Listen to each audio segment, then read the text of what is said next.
pledge allegiance to the flag of the United States of America and to the republic for which it stands, one nation, under God, indivisible, with liberty and justice for all.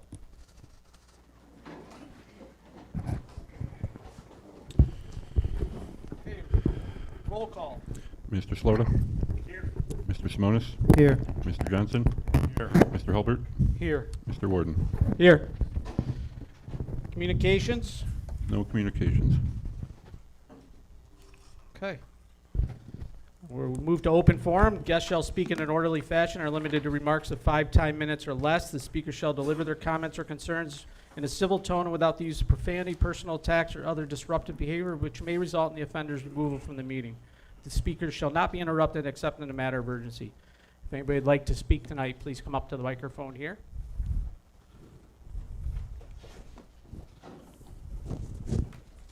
Harold Arnold, 95 Cotellville Road.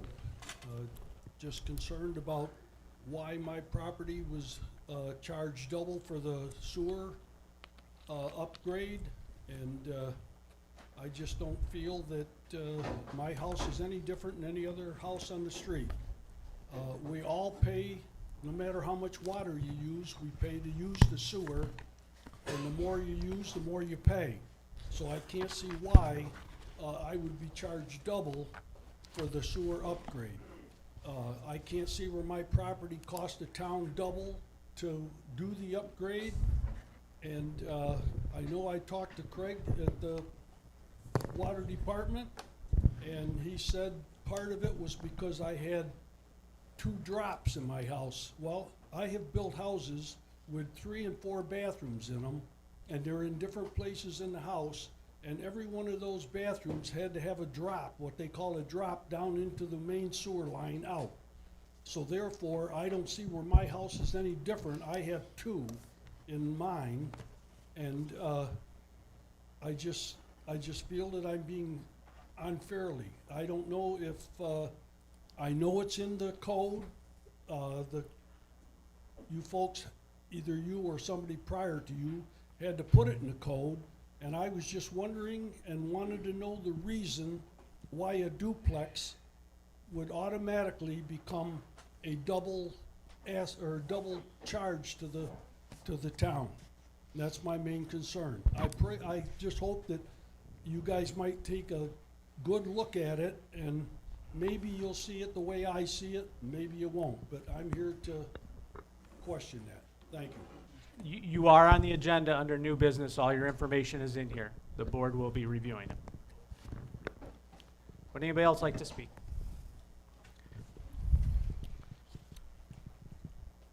Hi there, Lisa Bennett, live at 103 Trafford Road. I was here a couple weeks ago in regards to the Pedro Peterson Road. I'm just wondering if there's any update on the material I submitted. I haven't heard anything from anybody.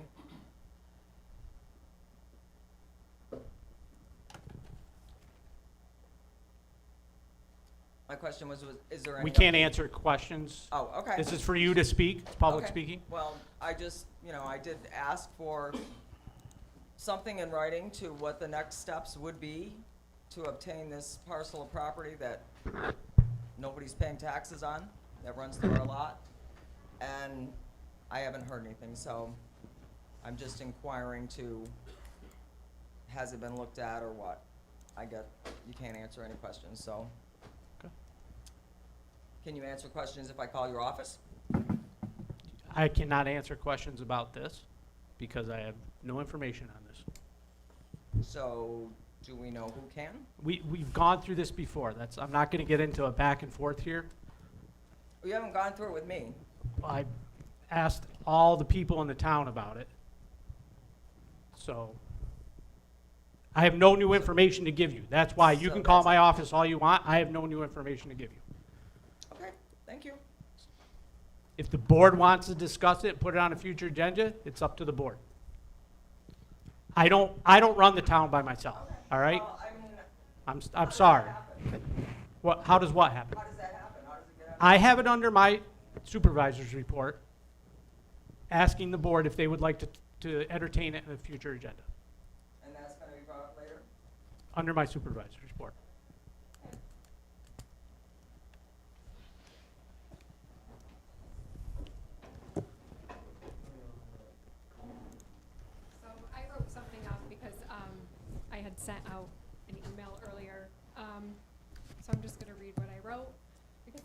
detailed.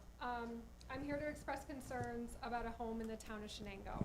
My name is Shannon Thomas, and I work for the Broome County Department of Personnel. My husband Kevin Thomas and I reside at 6 Asbury Ave, where we have for almost 10 years. Our neighbors include a sheriff, a registered nurse. We all have small children, and we have always felt safe in our neighborhood until the landlords, Chris and Adam Pelto, bought 7 Asbury Ave and rented it out to criminals. The most recent incident being last night that a teen girl in the home was upset that we took a photo of the license plate of a vehicle that pulled up, she got into, got out of, and the vehicle drove away. She admitted to us when I said that we take photos of the drug deals that it is marijuana. This is constant. She is a teenager and this is illegal.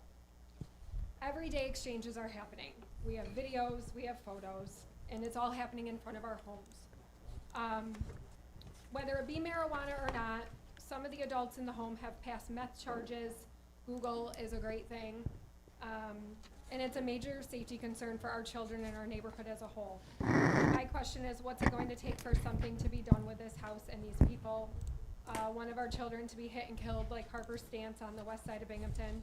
I have a 2-year-old daughter named Harper, and I certainly can, say that there would be legal action if something happens to one of my children at the hands of this illegal activity that the police are aware of, the landlords are aware of, and now the town officials. I have taken it upon myself to start notifying people in the neighborhood of these concerns. Children walk back and forth to school. We are right next to Shenango Forks School.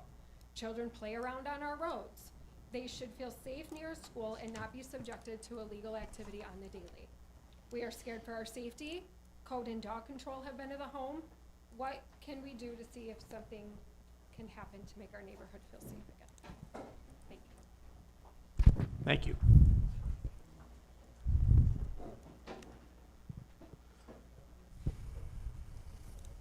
Good afternoon.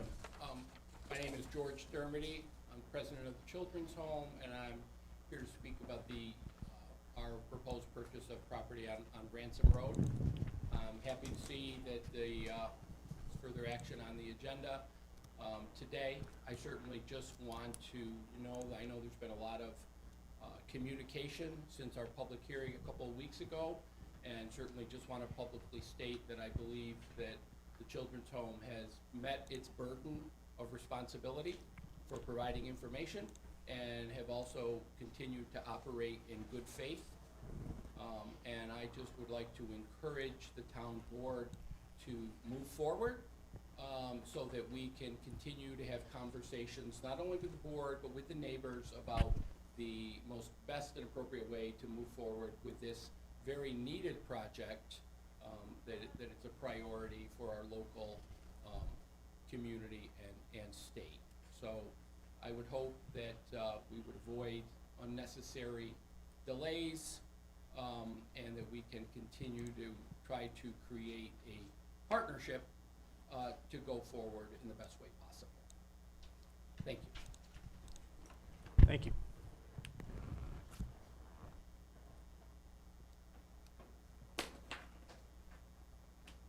Anyone else?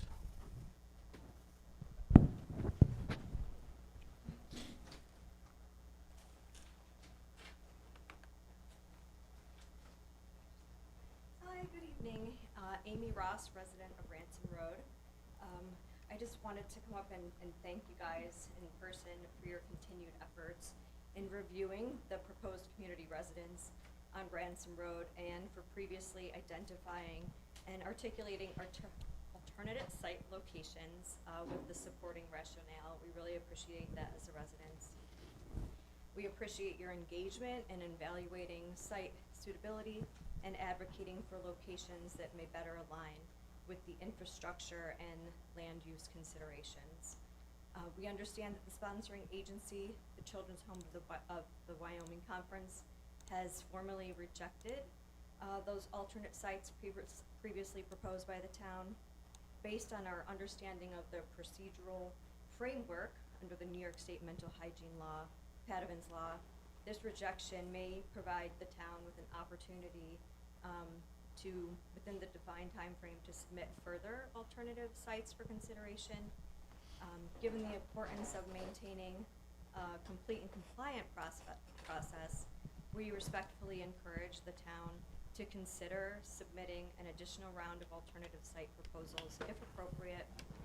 We understand that night when you first proposed them, they were quick to say that they had already been looked at. So we are requesting as residents that maybe you would consider an additional round, since those sites were immediately rejected, to see if there's something else that might be suitable. Doing so would help ensure that all the procedural steps are satisfied and that any subsequent state level review fully considers the complete range of viable alternatives. Thank you very much. Thank you.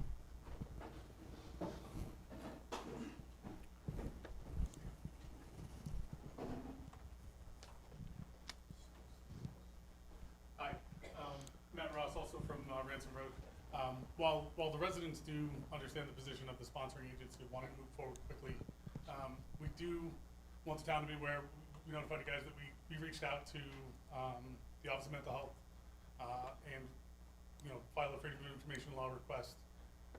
We did ask the OMH for, I believe we reached out to their regional director, right, trying to get some additional details. So we don't want to pump the brakes, but we do want to kind of give that process a little bit of time to maybe, get us some information from the Office of Mental Health. Thank you. Thank you.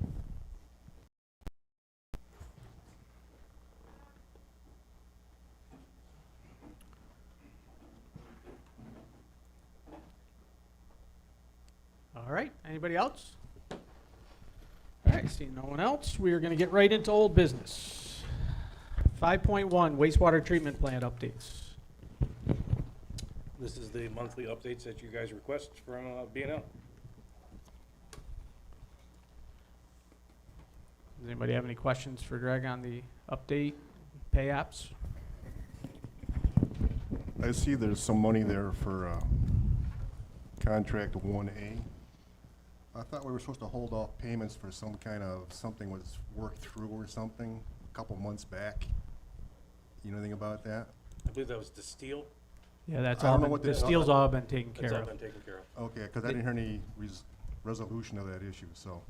Yeah, that was all Okay. Yeah, taken yeah, care of. they were waiting for the certification of the steel, and Municipal Solutions got it, and they released it.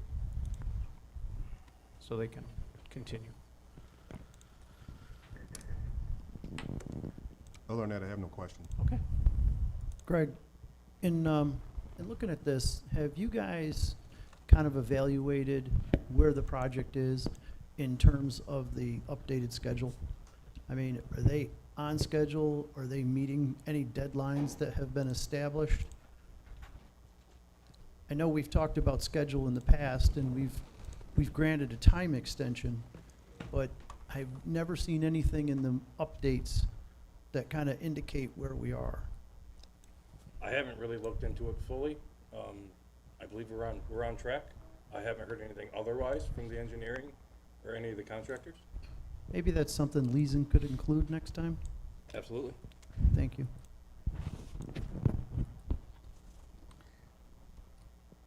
All right, anything else? No, Jay, just for clarity, that is missing from the report, and it has been, but it was one of the things that was asked for to be in the report for both the schedule review and the financial review to make sure that the total project finances are not in jeopardy. That's, and Greg, you've got that, right? The financial review too, that's a great point. Yes. Did, the only other one I had is, I know there was some concern in verifying the stream crossing. I don't remember the number of it, when it didn't go below the county's pipe. They have not excavated yet. Okay, so that hasn't been verified, that that's been accepted yet? Not yet. Is there a schedule for that? We met again this morning for our weekly Wednesday meeting, and they didn't schedule that in yet. Even Sense has got to get that scheduled. They're working on some of the other pump stations quite heavily right now. They're going to fit the excavation and that thing in when they can time it with me, the county, B&L, all look at it. Okay. They were Was- waiting until later April, maybe early May. Okay. Were there any funds being withheld until that was verified? Yeah, the completion for the pipe is not being paid out yet. That's what, That okay. portion of it is being withheld. I just wanted to confirm that. Thank you.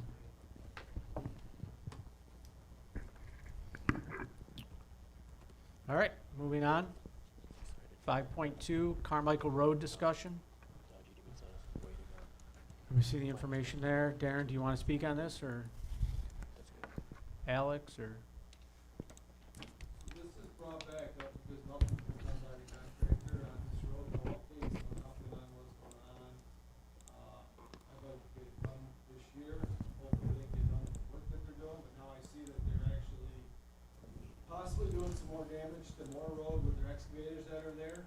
On a little more portion of Merrill now and a little more on through the intersection. So we're gonna have to keep an eye on that.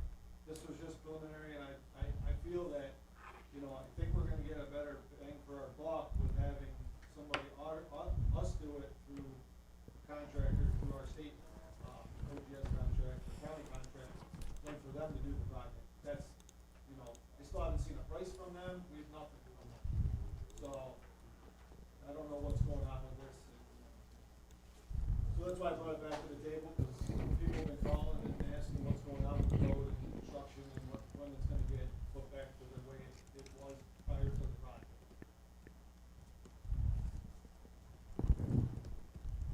Okay. Any discussion on that, or move on? Well, I mean, where it last sat from my notes was that Barton LaJudas was obtaining the pricing for GD Vincennes to do that paving in that area under the project. And that was gonna be done before the project was complete. I don't know where that stands as far as if a change order has been issued or not, because I could not find that in any paperwork. So I don't know how that is, but I would have concerns, Darren, for you to just go and do this without coordinating that. But I think that as the highway superintendent, you have the authority to do whatever you want within the town road at any time. I just think that it is scope of work that has to be completed by the contractor before they demobilize. Yes, I understand 100%, I agree with you, Gene, 100%, I'm not gonna do it until they're done, that's what I'm trying to get. I can't never, I had a hard time getting a final thing, I was told that it was supposed to be done at the end of last year, so we can start it this year, get it done. Then I see they're doing more, which that's why I said that, I know they're doing more work. But the other aspect of it is the cost of it, of where the money's gonna come from. Because I paid that 3-4 years ago with New York State CHIP funds, so I can't do anything with that through that funds for another 6-7 years. So it had to be come out of the general, you know, somehow or out of the project, but I just like to keep it on the table and so we know where we're at with it and get this ball rolling, so if we're gonna have them do it and it's gonna be completed, I can get the road done this year. Greg and Alex, is that something you can just forward this information to Lisa and have her confirm that change order work has been executed and what the schedule is for the repair? I thought there was a price We did for get this prices. project, then it was stated that we may want somebody else outside of the project to do it. That's where I thought it was left, and I think that's where the engineers left it as well. That was my recollection too, that a price was given, but I don't think we actually executed a change order. I think we need to confirm that. But reading this, it appears that the scope has grown from what we originally spoke about. I know that the conversation surrounded Carmichael Road, but there's Quinn Road in here, and Darren is verbally expressing concerns about portions of Merrill. So I think the first thing to do is to confirm whether or not a change order has been issued. The second piece would be to coordinate and understand what that schedule is to complete that work on the Carmichael pump station before we make any decision to go forward with this of actually who's gonna pave it. I think in this particular case of where we've been with this project, my preference is probably for you to be able to do that. I mean, I understand why we looked at having Carmichael Road done as part of the project. I get that part of it. But I'd like to understand, maybe take a look at Merrill Road too, Darren. Just let's see what the full scope of this thing is, and if you guys would check to see if a change order's been issued or not. Well, the basis of this conversation was the condition of the road after half of it was tore up with the installation of it and leaving it in place. And that wasn't a situation that Darren wanted to have as a final product. So the additional cost that we agreed to pay for within the project was to do the whole road, and we went from intersection to intersection to get those pricing. The other part of the conversation when you're researching it is like the warranties. We're doing, you know, if we just take it back and Darren does it under his, you've got pipe settlement, trench settlement, road stuff that we all buy that we don't, that was part of the dialogue why we wanted G to even send us to do it. So however it works out, it works out. I just don't want to lose that in the conversation. Because as part of that conversation too, they did have, you were 100% right, that they had a portion of that they had planned on doing. And I don't recall the exact dollar amount of the credit if we decided to do it. It was Internally. ridiculously low if we took it out. It really was. Yeah. Darren, can you get a total price for what you think the other, outside of this, what needs to be done, just so we're aware also? So before, when I sent this out, I didn't know about them working Yeah. on the rest of that until this week when I was over there seeing some other, and then other issues that I got with the project too. But I'll discuss later. But when I've seen it, that's the only time I saw them up and down the road with the excavator. They were moving it, they're using the road. So I don't really know, I'm trying to wait it out. That's why Yeah. adding to this, that's why I said that I'm not sure where we're at. It's almost like this whole thing has to be tabled Yeah. till at least that pump station's done, till at least the next pump station's done, so we know how bad this damage really is. Well, I'm wondering, is that still too soon? Because can they go Yeah. another month from now, then they start tearing up those roads too? Yeah, so do we wait till July to look at this? I don't think it's a board decision right now for us. I think it's a Greg and an Alex and a B&L issue, and they have to administer the contract and have the contractor repair the road on what was designed. After that, if there's a town board issue for extra work, that's really what is a concern for me that we got to address. And it would be individual. From my point of view, each individual site is going to be different. The pump station's going online this week. which is Good. everybody's- Oh, everybody's good. Startup is this week, I should say. But that doesn't mean that the work around there is concluded. All of the excavation in the street's been done. So, they just have to tie in right at off the edge of the road. Okay. All right, moving on. 5.3, salt shed discussion. Who's got it, Alex or Darren? So in front of you, you see the info, that Alex, we put together to send back out to all three at the time, like we said 2 weeks ago, we sent it back out to all three, because at the time, Griffiths said they were very interested in doing their quote, everything. We never received anything from them, and I received one from Hunts and one from Shannon Sanderson. Again, Hunts is the lowest at that point, and now that without Griffiths even coming in with one, they were on time, we had met everything that we put together. I'm asking that we can award them the contract, go ahead and start this. As our grant stuff starts as early as May 19th from my grant paperwork, so we're a little behind, which I'm okay with, but I think we can make it up if we can get them going sooner than later. And we did present a resolution, or Nate put one together, for us. If we, so the board so chose that we could go with, we could do that tonight also.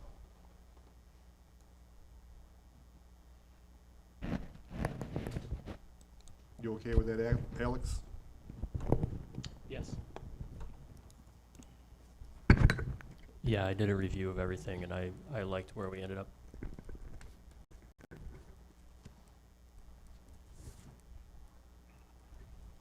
Any other discussion on it? I have none. I don't have any. Okay. One other thing I want to bring up with that, I was talking with Nate a little bit about this also, for 2 weeks from now, because on there I also, I'm trying to find it, sorry. I'm asking that where my recommendation would be to bond this whole project, if we so chose. And if we so chose, we have to go through Municipal Solutions and Hawkinsdale Field. So I would ask the board, if we so went through with this tonight with the resolution of, move forward, we can also put a resolution together, hold me if I'm wrong, Lee, a resolution together, so that we can try to retain Municipal Solutions in Hawkins to go forward, with the project. On that part, am I right? Yeah, so that would just authorize them to be retained for this, the idea being, I think that the engineering firm would go through with that initial cost estimate, which would then be presented to you folks to say, all right, you ready, you comfortable to move forward with the project? You guys say yes, okay, then we get the bond resolution prepared in place to have that financing opportunity.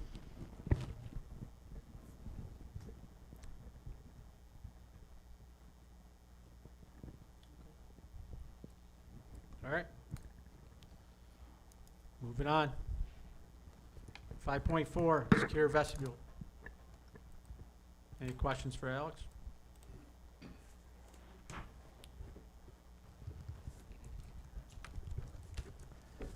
Yeah, hang on a sec. Where are we at, Alex? So obviously I was out of town for 10 days, but I didn't supply anything additional for you guys. I did chat, well, I've emailed with the architect on where we're at with things. He was concerned about timing also. As far as review of what they gave us, we're really still at that first step of what the scope was to come up with the concept of installation of the 2 access windows and accepting if we like what that concept is so they can move ahead with the other bullet points in the scope.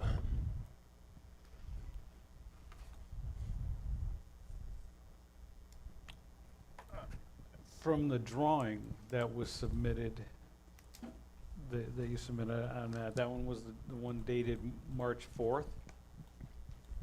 I did not see where there was a big variance in what the design goals were for it. What's not here is what implication that has on the interior rooms and then the cost for it. That's the only 2 questions that I've got. Okay. Yeah, they didn't work up a cost yet because we didn't advance it with them. Room-wise, the trouble with the room space is salvaging the counter space in Adam's side and keeping his 2 computers where they are relative to where they drew the doorway into his space. So we did ask them in the last week to tell us if we can just move his counter space back a foot or 2. You asked them that? I did. Okay. I'm curious. He hasn't had time to answer that yet, but if they can simply move your counter back and still leave the door at the other end, that would solve the problem that you have with this layout. The interest is to leave the door on the end where it is now and not come in the entry and then turn right into the office space through another door. But they couldn't have a person in a wheelchair sit at the low-level desk. We have to have a low-level desk at 30, I forget if it's 34 or 35 inches. That's there currently on the far end, but if you can't get past that person sitting there, it doesn't meet ingress egress. So Well, I guess that's why I'm wondering why we're doing interior room changes.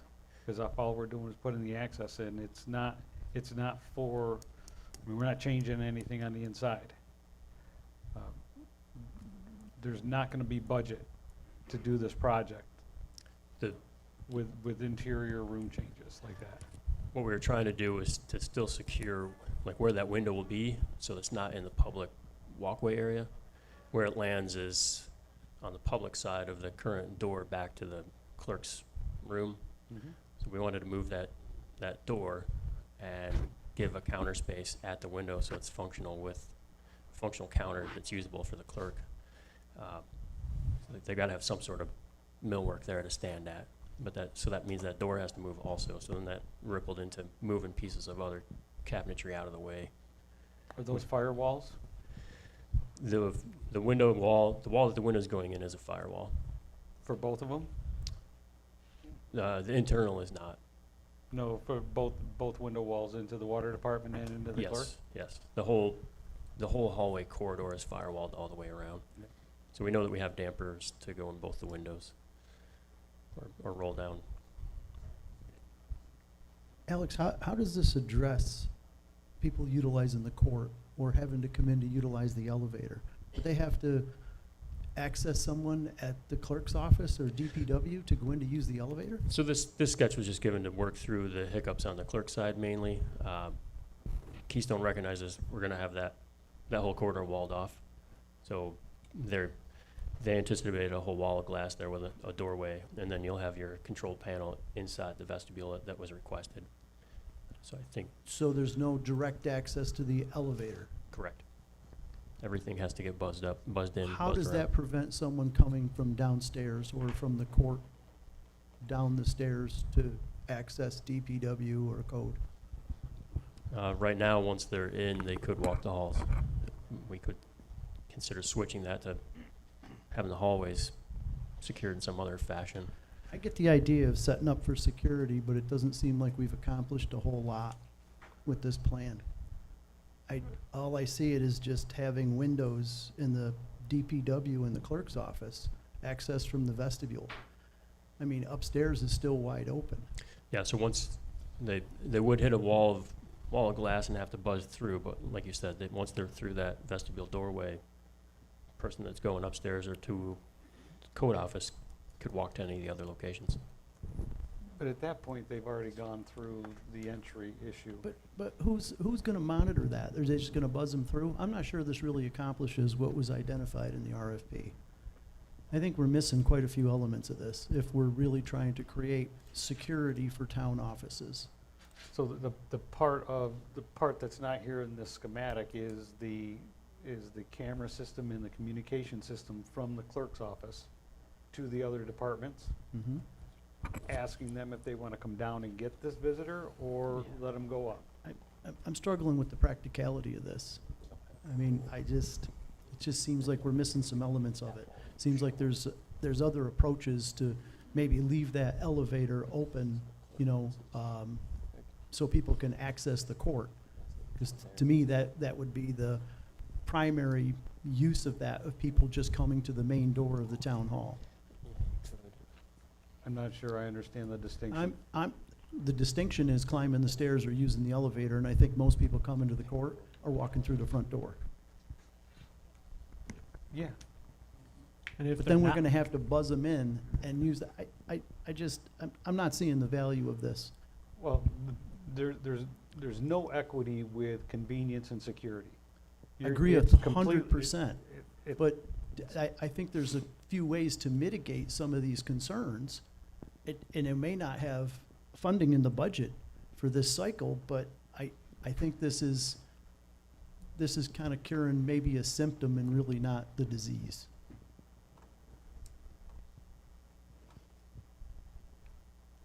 I don't think we need to get into something No, that's as and sophisticated I- as the Pentagon. It is a secured entry. I'm not saying that, Gene, and I'm not trying to make reference to the Pentagon, but I think there are some simple changes that can be done.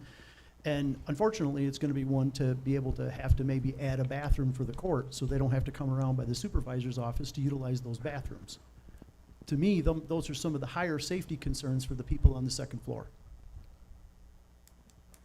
They have their own entrance.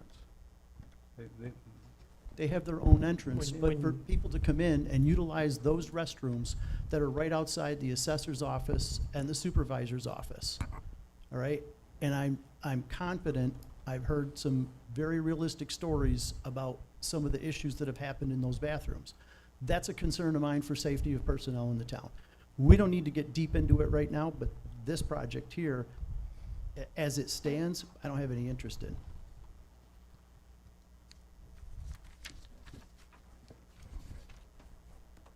And I don't think it meets the criteria of the RFP.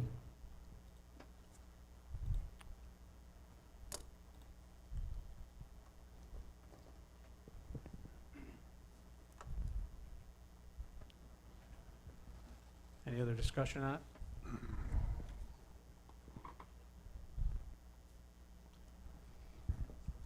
what's gonna be, excuse me, what's the next step, Alex, that the engineer is gonna give us? They're waiting for feedback from us to see exactly what we want? Because what I gather now is that the original scope, we were not gonna do anything other than the vestibule itself and nothing in the 2 other rooms. I got that right? Is that?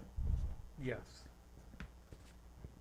I just assumed with the drawings that we got back that it was gonna be part of it, because that's what the engineer changed, part of it here. So I don't know myself what the project really entails, because I'm getting information that I shouldn't be getting, and I don't know. I'm just trying to visualize too, if somebody comes in, has to be buzzed in by the clerk. They have to talk to the person who they may be going to, then they have to wait to find out if they actually want to see them, or they have to come down and get them. That's a lot of time. Yeah, I am not a security guard, and my time is limited day to day with any given thing. And if he's out for lunch or whatever, that means nobody's gonna be there while he's gone out. So I don't know how that's gonna be really, I know, there's no compromise between you have security or you have efficiency. But I don't know if I know exactly what we're looking at here, so I need to be educated a little bit more.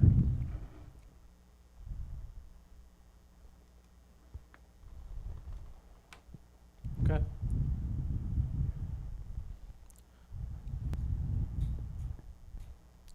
Anybody got anything else? Well, Greg and Alex can't do anything more with Keystone until they get directive from us. And where the window wide was, was the most convenient for everybody. Where there's structural stuff where we originally wanted it to be, and it can't go there. That's why we shifted it down, and we want it to be aesthetically pleasing and be right in line with both windows, one across from each other. That's when it entailed having the desks to move with the counter. So if we want it to be put where it is, there's gonna have to be work done in the office. Because you would have to go through a door out to where the public stands to use the window.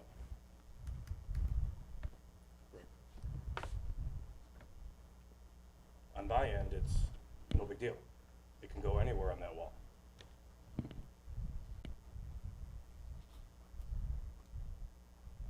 So Alex, if we were to do this, I think I would like to see the feasibility of maybe extending those and having employees kind of badge through that hallway section to include the elevator in the vestibule, and then maybe a door maybe next to the assessor's office. And of course, this plan is going to include probably a bathroom for the court. I've got a couple of thoughts upstairs there, but I think if you talk to the judge, he's probably willing to give up a little bit of his file room.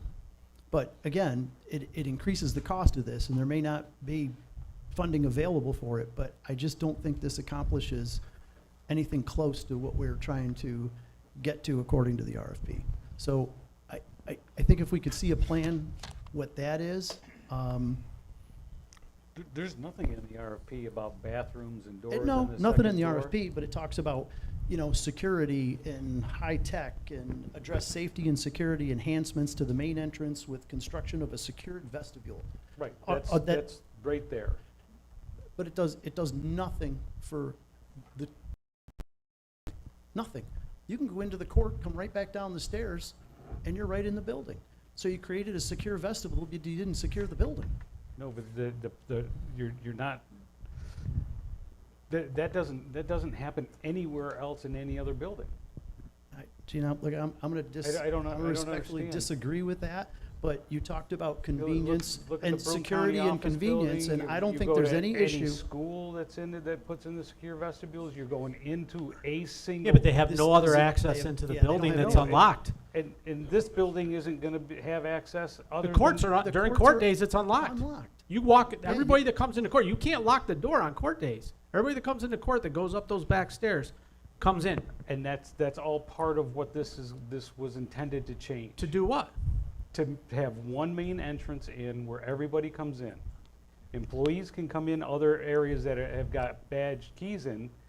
That's not the issue. The issue is So with the you're gonna, public. so on court days, everybody's gonna come in through the secure vestibule and then go up Unless through the they're elevator. coming in with the So we're gonna police. hire a police officer downstairs? No, if they come in with the police, they come in through the court entrance. Everybody else that comes in for court goes in through the main entrance. No, now. they don't. Everybody goes up the side stairs. The only people that use the elevator are the people that need to use the elevator. There's a huge sign out front that says court with an arrow that way. So people go up, they go up the side stairs, come in, it's open door, they can walk throughout the whole building. Well, we're not gonna put in another elevator for the court. I'm not No, saying of we're course putting in another, I didn't say we were putting in another I think there's elevator. there's other avenues to address those concerns. Okay.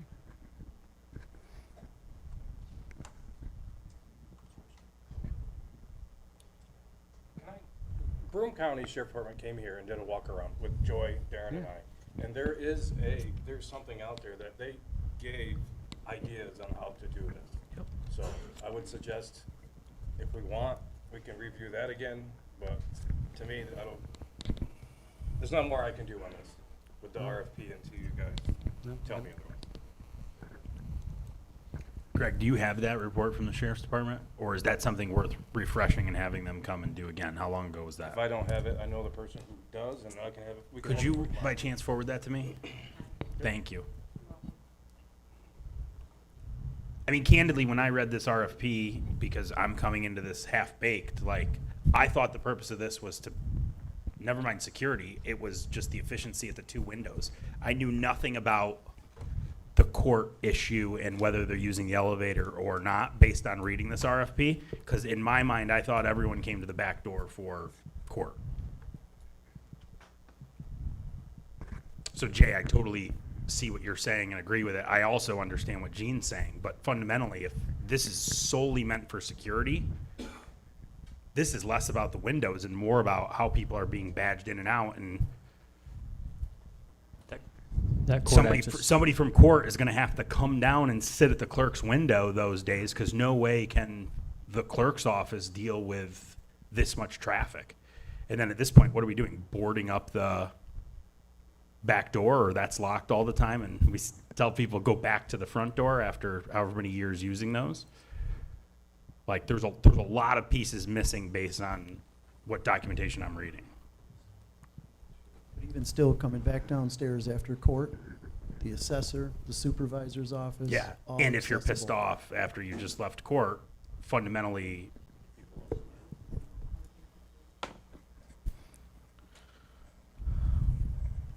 I mean, like, I'm thinking about other courts.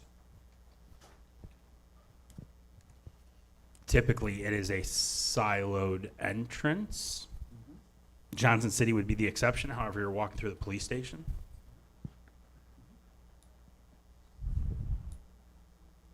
But when you're going to Broome County Court or Family Court or any of those, you're in and out. Town of Union, our building is set up very, very differently than those.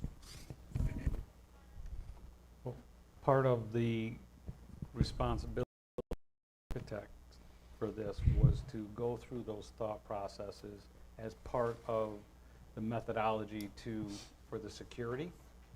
Because the only aspect of this that was the original goal was to have a secure vestibule where it was the main entrance for everybody.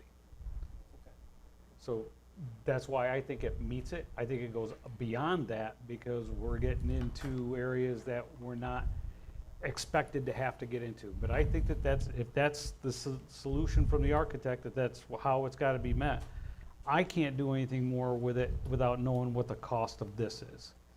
If this is part A of a three-phase issue, then that's a separate conversation. But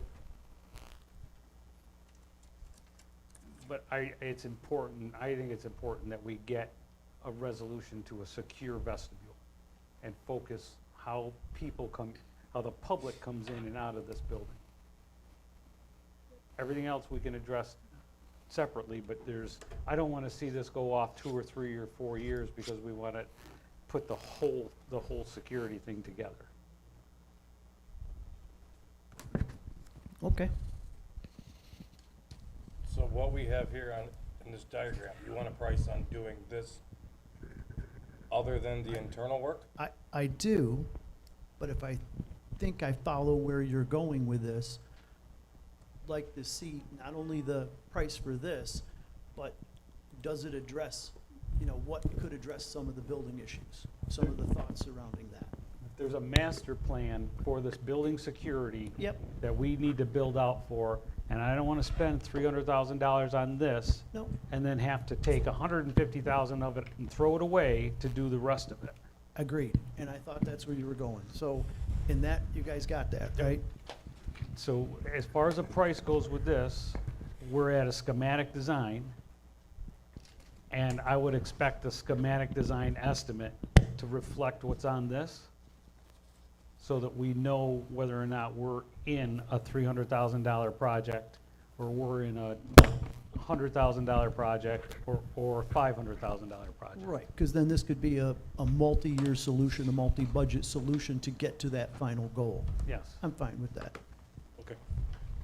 Gene, just so Greg doesn't come back with questions about it.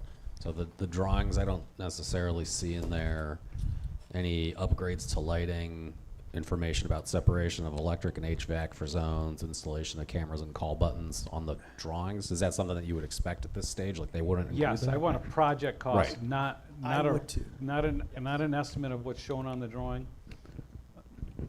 I need to leave that in the hands of the professional. If they're building walls and changing out windows and they've got to have a budget number for the security cameras and the call buttons and if they've got to put a new ceiling in because they've got to switch the corridors around, yes, that's all part of it. We're putting in doors that are lobby doors that go parallel with the corridor, so that's got to tie up into the ceiling. So we've got ceiling work that's going to be in there. We've got HVAC issues that are going to be in there, control work. All of that's got to be in that SD estimate. And I asked that because I just didn't want Greg to go to them and say, hey, give me a price for this. Mhm. It's everything you just said, so you got that. And they can watch the video if they need more clarity.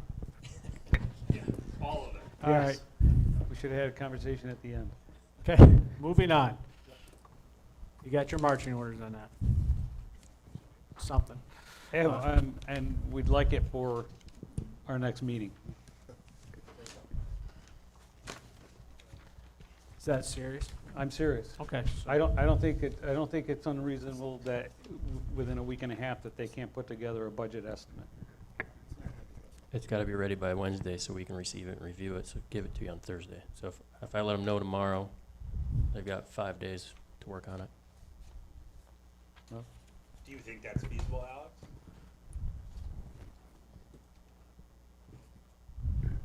To estimate roughly at schematic level, I don't see why not.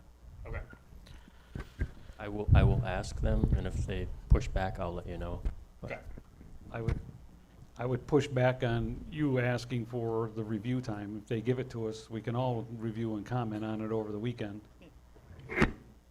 But I'd rather give them a couple extra days and not vet it through that, if you've got a slide.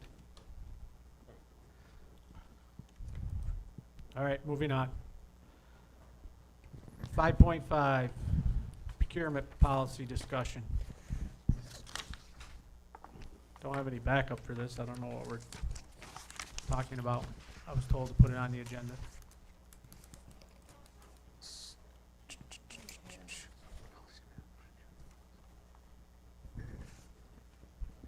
Was there a copy of the procurement policy?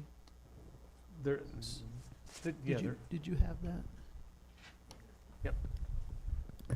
but, the I could only, have put that on if you wanted that for backup.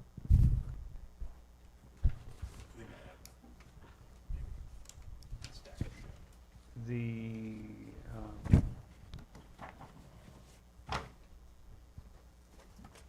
Kevin, this was on here just as a placeholder to keep it because it was the only thing I can remember us I talking thought about. something that Darren gave last meeting. Remember the piece of paper that you had on your desk and said, oh, this is a good starting point. Let's put it back on the agenda for next meeting. But if nobody has anything, then we'll hold it for the next meeting if you want to. Yeah, Darren, what did I forget to do? Because I know that there's something that's, So we put together, George. The contracts. A couple of contracts that we go off of. yep, And put what we thought you guys were asking for to get put together for resolutions for the board to approve, mhm. so that we can use that stuff without coming back and forth, for you guys to look at before we went through the steps with everything else. And that was that, we were gonna look at it and then have some discussion. But all they were is the contract numbers and titles. Contract and what they were for, and what we were asking for was this, Yeah. this is the starting template. You need to Yeah. clarify what you want, so that, no offense, We can push it out 2 weeks. I'm not gonna keep doing something that's not what you guys need. I think we can resend it. If you need No, vendors, he's- if you need. Well, if you want to give it to me, I'll put it as backup material for the next agenda. right here, Dan? Yeah, that's it. Yep. That's just an example of a few of the contracts to do. But if that was enough information. If that was enough information, or if you need it fleshed out more. The only thing that I was gonna ask for that is actual copies of those contracts. Oh, that's thousands of pages, you know that. Yeah, but soft copy is soft copy, Okay. that's all. Do you want them prepared in a resolution, or do you just want the copy of the contract? I just want copies of the soft copies of the contract, All of them? Or do you for want- the ones that were on that list. Okay, because that's not a comprehensive list. That's only a That's not few everything we had. That's just not 5 the county- examples. That's not the, Right. that's not the county contract, that's not the Onondaga County contract, that's Yep. just the state contract. Okay. Because the conversation that I was expecting to have with the board is process issues. That's what I'm asking, if you're gonna do a process for a resolution, what do you need, when do you need it, and how much documentation do I need to provide? Then, just, if you can send those, just email those. Okay.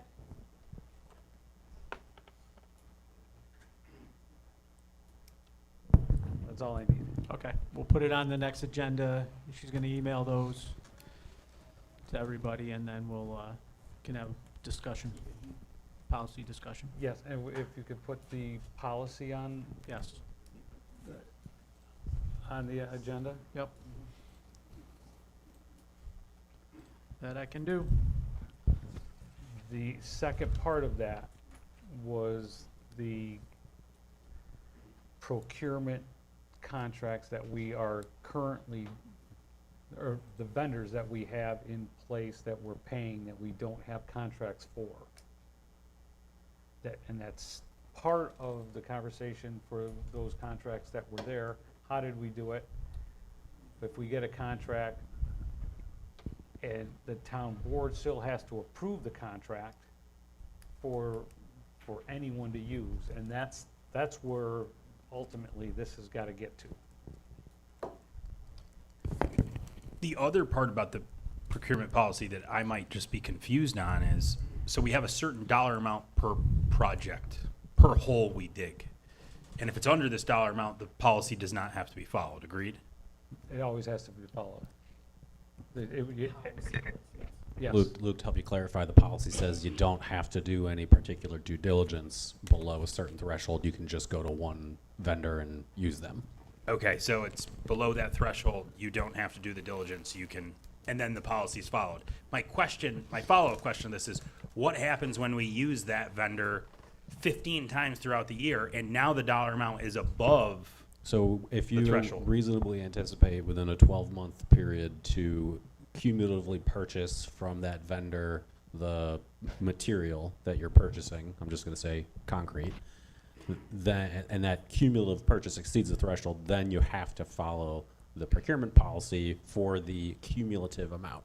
That might trigger bidding, that might trigger multiple quotes. That's where when we went over those at the end of the year or in January, that's where I question how closely the procurement policy is being followed. I don't know. I'm not making accusations.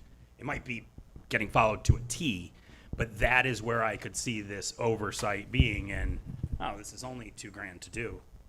I'm doing my diligence. They're a great vendor. We've used them before. Let's use them. Well, 2,000 eventually adds up to some significant dollar lines where that's where I'd like to see where those contracts are and if this policy is actually being followed or not. So Luke, that's one aspect of it. The other aspect of it, which I think Gene has been honing in on, is did the board even authorize the purchase? So the procurement policy that you have talks about the diligence for supporting the purchase, but then who authorizes the purchase as well? Yeah. And Gene is saying that the town board needs to be presented with the contracts to say, yes, you can now purchase it. That, Joy, Darren, Greg, give us the due diligence, show us you did it, but we still approve it. Salt, for example, that has to be purchased at a specific place. Yep. And it has to be bought. But for that to happen, that contract has to be approved by the town board for that purchase to be made. But I feel like many of these are just being approved in the vouchers. There's no Right. actual formal resolution for it. It's just in the voucher we see. And my problem is I see a $3,000 expenditure.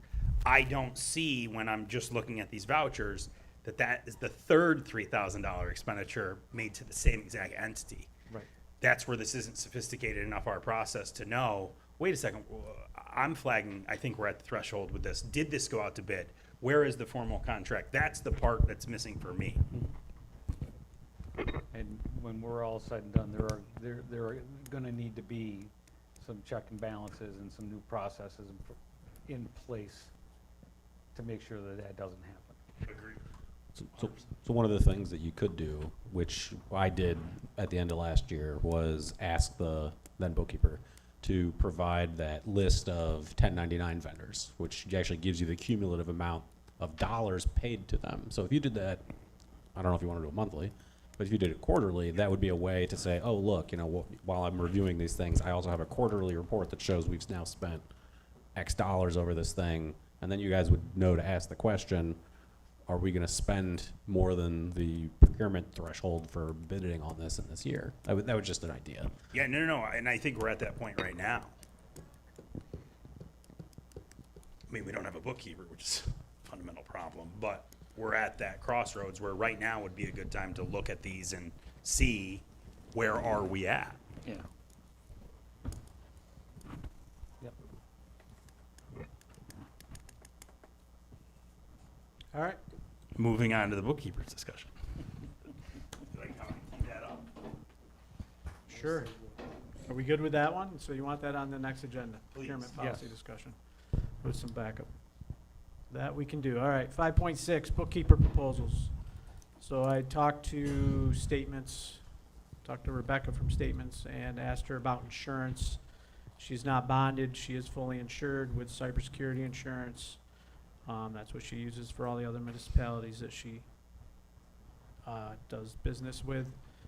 She also, we talked a long time about if she has enough hours in there, and I don't feel that she did, so I had her put more hours in, and as you can see, the proposal went up. Just to make it comfortable, she said we always can adjust it in the future if we don't use it. If we're not using it, she has no problem adjusting it. She was hesitant of putting more hours in, but I'm just concerned that it seemed low, hour-wise. To go on the same note, emailed our insurance provider, asked him about bookkeeper insurance. We do have bookkeeper insurance for our employee bookkeeper, but he suggested if we were gonna outsource with a contractor, that would be we would remove the employee bookkeeper one and rewrite it as a rider or whatever as a contractor policy, and there would be no monetary change.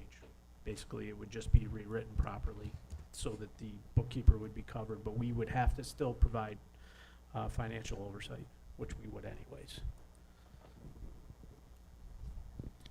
So were they going to include their limits within this contract? Insurance limits? Oh, I did not get insurance limits, but I can. I'm just saying, I think that should be part of this.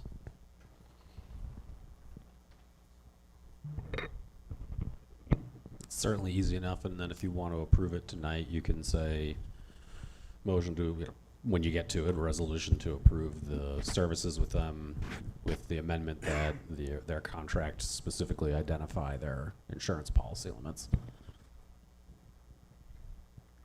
Are you looking for a certain amount? I mean, that's, No, if she's got it, what I'd be looking for is for her insurance and also covering her workers' comp and automobile, because looks like they're driving here, what, once a week or every other week?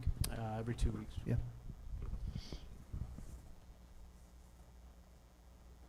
She's performing these services for other municipalities Yes. in the same model where she Yes. goes there?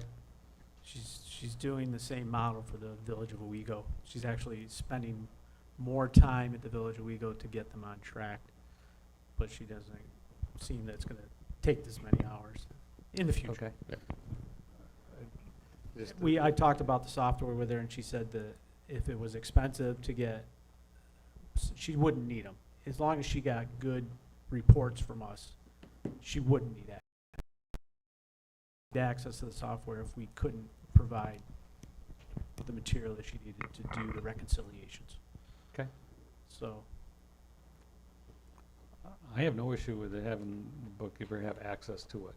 So if we can arrange that, I'd prefer that. I don't either. I think it would certainly be helpful to them. It would make it more efficient, you know, as far as having that person have access when they need it instead of ask for, respond. But however that works out, there's gonna be a learning curve and, you know, an onboarding curve for all of it anyway. The insurance is, obviously, it is important, but if it's significantly different from what the town insurance requirements are when we go out for professional services, and hers are lower than that she carries for other municipalities, if we're gonna require more, there's gonna be a charge for her to increase that insurance that I just wanna consider whether or not we need to have that person do that or not. I mean, we're Because- we're using Dwayne now, and we don't have any requirements for anything. Yeah, no, I'm just throwing that out there. well, It doesn't mean it's right. I'm not saying that, but I'm just. But he did submit his insurance when we first engaged with him. So, Did he? yeah. Okay. Yeah. Yeah, because that was one of the issues with going out of house, with having him come in and anybody doing it. Regardless, that. So Jane, might I suggest if you guys authorize this tonight, it looks like it wouldn't start until the 1st of May. You actually have another meeting in April anyway. And so at that April meeting, you could have a resolution to switch over from the bookkeeper insurance to the outside vendor insurance, which you're gonna want anyway. We'll have her insurance information at that point. If it looks like it's low, we can ask her to get a quote for increasing it. And if she says, I would like a little extra money as a result of that, on April 29th, you could consider approving that as well, Yeah. just to keep it moving. Yeah, no. Yep. Okay. I don't have any other conversation or discussion. Okay. So we're gonna wait on till the next meeting. Try to get all that information. Is that where we're going with that? Well, I think you can authorize the agreement tonight with the caveat that it be amended to specifically identify the insurance that she carries. So that way it's a contract requirement. So that way she's on board and knows she's starting May 1st, with the other things to be figured out, you know, because they might not be an issue even. Okay. Yeah. All right, moving on, 5.7 Children's Home Ransom Road. We see all the backup material with that, letters going back and forth. The last one that came yesterday.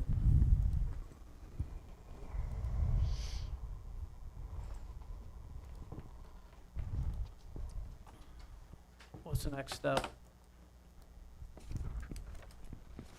So the next step is, well, I guess you've got a few options. One is doing nothing. 2 is accepting this. And 3 is pushing back on it in some fashion. Whether that means proposing alternative sites in addition to what was proposed previously, or questioning the exact nature of this feasibility review, which looks to have been done just at the beginning of April. I think the understanding was that there was some feasibility study and information from New York State that this was not feasible. This looks to just be a response from their architect engineer who looked at the GIS, not the state. I agree. I think that's the biggest problem I have with it. I thought it was gonna be a feasibility study from OMH on if these 2 proposed sites were feasible or not. I mean, I was gonna say, I didn't think we had an answer yet from OMH. I haven't seen them. Isn't that who when Jay submitted that letter to the board and we obviously forwarded that on, regardless of what discussion we had, isn't it with OMH that we're taking issue? Or am I not understanding the process correctly? I mean, that was my understanding of the process. However, Mr. Dermody and I have had another conversation, and yeah, 91 Shenango Bridge Road is a parcel that they already owned, and he expressed to me that that parcel was originally submitted, and it was rejected by the state. Obviously, 15 Woodland Road is directly across the street, so he did in the previous meeting identify what the main issue was, and it was in the floodplain. I have offered another site to him, not formally. I think that would meet all those requirements. And I do recognize that he's very far down the road on this. It's unfortunate that we didn't have these conversations 2 years prior when they started this process, but for whatever reason that is. I have read the letters from Ransom Road and the FOIL request that was submitted, and I think in the interest of due diligence and fairness that I am going to formally submit 145 Smith Hill Road, and I would like to at least run to ground the requests that the Ransom Road residents have made on their own. I think that's certainly in the interest of fairness. I don't know where it will all go. And certainly the Department of Health could reject 145 Smith Hill Road. It is my feeling that there's really not a big appetite for this to move it from Ransom Road. I get that, but I think in terms of us being diligent on what we can do, I think I have to submit that, and hopefully those FOIL requests will come through to be able to satisfy some of the concerns the residents have had on Ransom Road. I have no idea what they're gonna say, what they're gonna do. I'm taking Mr. Dermody at his word that, you know, the state is locked in on this parcel and that's the one they want. I personally haven't called the health department to ask. So I think, Matt, your requests that you've done could satisfy where they are in their position. And then I think, you know, it would come to its natural conclusion. Jay, just to clarify, you said 145 Smith Hill Road? Or do you mean 305? I meant 305. I misspoke. I was going to say Mike Boland might not want his house. Poor Mike. And I have spoken to him about this, and he certainly is willing to work something out. But again, my main concerns, as I've expressed, were municipal services and just the ability to access for emergency vehicles on that parcel. Again, some of my other side concerns, which I may or may not be able to do anything about, is some privacy buffering. I think Smith Hill Road certainly provides that as well. So you know, my concerns of what I've outlined in the past haven't changed. And I do think in the interest of running this to ground, so to say, to steal a phrase from one of my council members here, I think we submit that formally, that parcel, and I'd like to see that one submitted to the state. And so if the board is inclined, we don't have a resolution prepared for that, so you just do it by motion because time is short on these back and forths. You don't have enough time to wait until your next meeting to take action. Then I will make a motion to formally recommend 305 Smith Hill Road as an alternative site to the proposed Ransom Road site for the Children's Home of Wyoming Conference to explore this site to develop their proposed 8-bed community residence facility. Second that. Any discussion? I'm not, I wasn't prepared for you know, the other alternates, which I'm not objecting to, but I do want to get a response on the feasibility study. That's important to me, that to find out why those were done, so that it exists. I also am very aware of what the definition of feasibility study is, and who's saying it, and under what context they're done, and the amount of documentation that goes into a feasibility study is a very, very, very, very broad spectrum. Driving through the town, looking at properties, is a feasibility study just as well as hiring a planning department to go through and evaluate 15 different criteria on 27 different properties and generating a multi-thousand-page report of feasibility study. So, I mean, I don't know what was done in the context of that.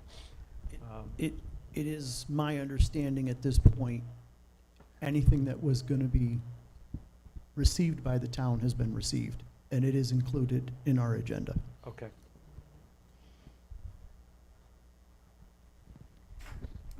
Okay. Is there a time that these feasibility reports have to be back to us? Is it like 2 weeks or a month or a year or? I It think doesn't exist. They it won't doesn't. create a Yeah, report. right. I thought they had to have it already done. Is that? This, look, Mr. Ross has submitted a FOIL request to the state. I'm quickly looking to see what it included in that. And I don't have it right quite in front of me, but I don't know what else exists, Dave. Yeah. Okay, I cannot confirm that. It, like I said, my understanding is we've been provided everything that we're gonna get to this point, and it's included in this packet.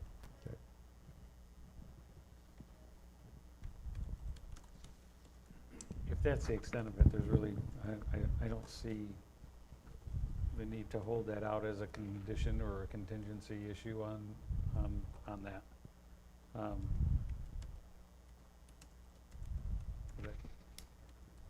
It isn't what I would have wanted to see for, you know, feasibility, but if that's what it was, they're looking at criteria, they're looking at something that if there's any, to rule it out, that's all it was. So, But who's looking at it? It doesn't come from OMH, doesn't come from Office of Mental Health, doesn't, It appears whatever Delta had submitted, that's Maybe- local engineering firm. I know, but as to Gene's Are point. they contracted by OMH? No, they're, it was my understanding they're.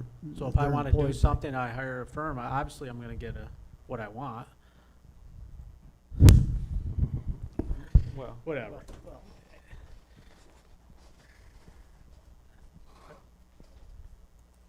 I'm just saying, I thought we got something back from OMH. I mean, I think No, I they 100% deserve thought- an answer. I thought it was OMH that gets back to us. It makes no sense to me that the architectural firm that they hire, the entity, gets to do their feasibility study on the proposed properties. I think that's extremely common.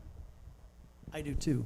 And- And I don't see a request from us to OMH. Because it's common, Okay, doesn't so make it the right. only request I've seen is from Mr. Ross's FOIL request to OMH. All right, and to my knowledge, he has not received any responses. So this alternative site that we're recommending today, do we send this to not only the children's home, but also I'd have to CC? defer to council for the procedure.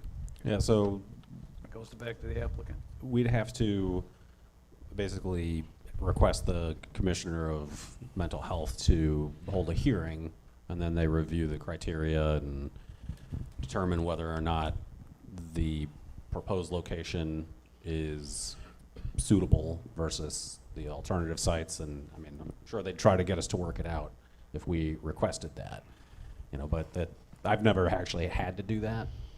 You know, this, I think you guys are the only client I've had who've had these community residence facilities proposed to them. So, you know, I mean, we'd have to kick it up basically to that. But if, what we're hearing from Jay is that there is nothing from the state about these sites, is what it sounds like. I haven't seen that, and I think for clarity for this board and satisfaction to the residents of how that was ascertained, I think is reasonable. Yeah, no, and I went back now to the letter from February 25th, and the way I read it and digested it initially was that number 2, suggest one or more suitable sites within a municipality that would accommodate the facility. The way I read it in my mind was that under 4134 of New York State mental health law, ultimately they would decide on what sites are feasible or not. But when I'm rereading it now, it doesn't look like that at all. It's just understanding that criteria and to get to that point. And like I said, this exercise may go through and it still may be Ransom Road. But I think we owe it to the residents to understand that so they can see how that criteria was made. I apologize to you guys. I should have looked for flood maps when I initially looked up those properties, and it was 500-year flood, and I've lived over in that area my entire life, never seen the water across Route 12A, but the flood map shows it that way. Regardless, that's the FEMA map, right? We live with that. So that's why I went to a second alternative, which is what I'm formally making a motion for tonight. Yep, and I support that motion 100%. Okay. Any more discussion? Do we, as a board, have Nate draft something up and file a FOIL as well? I don't think so. I think the foil's out there, right? They've sent the foil, and I'd be really surprised if they didn't respond to that. We will provide it. And I'm sure you two will forward it when you receive it, I would suspect. So I don't think that's, What is we got the letter from, the response letter on the 8th, right? Is that the? Response on these 2 sites? Yeah, there was April 8th, yeah. So you've got 15, I don't remember if it's business days or calendar days, from April 8th to respond. So that's where you'd need to take action tonight. It would be untimely if you waited until your April 29th meeting.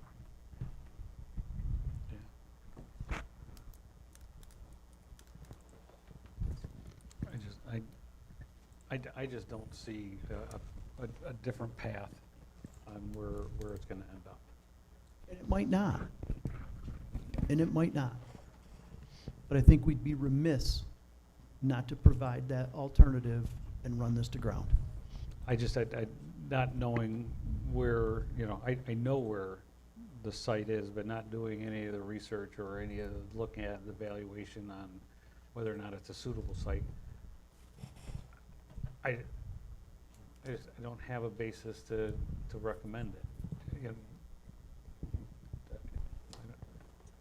You said you talked I to don't know what You're familiar with the site. I'm familiar with the site, but I don't know what the criteria is that OMH is using for the site. Well, I'm not sure either, but, you And- know, and that's what all I'm doing is benching it against Ransom Road site, which I can drive up and down and look at and say, okay, the first 2 sites I suggested, all right, they're in the 500-year flood, I get it, right? But I look at Ransom Road, and now I look at 305 Smith Hill Road, and I go, this has got to be way better from a whole bunch of standpoints. Now, if OMH has got some other criteria that's unknown to us, Tell us what it is.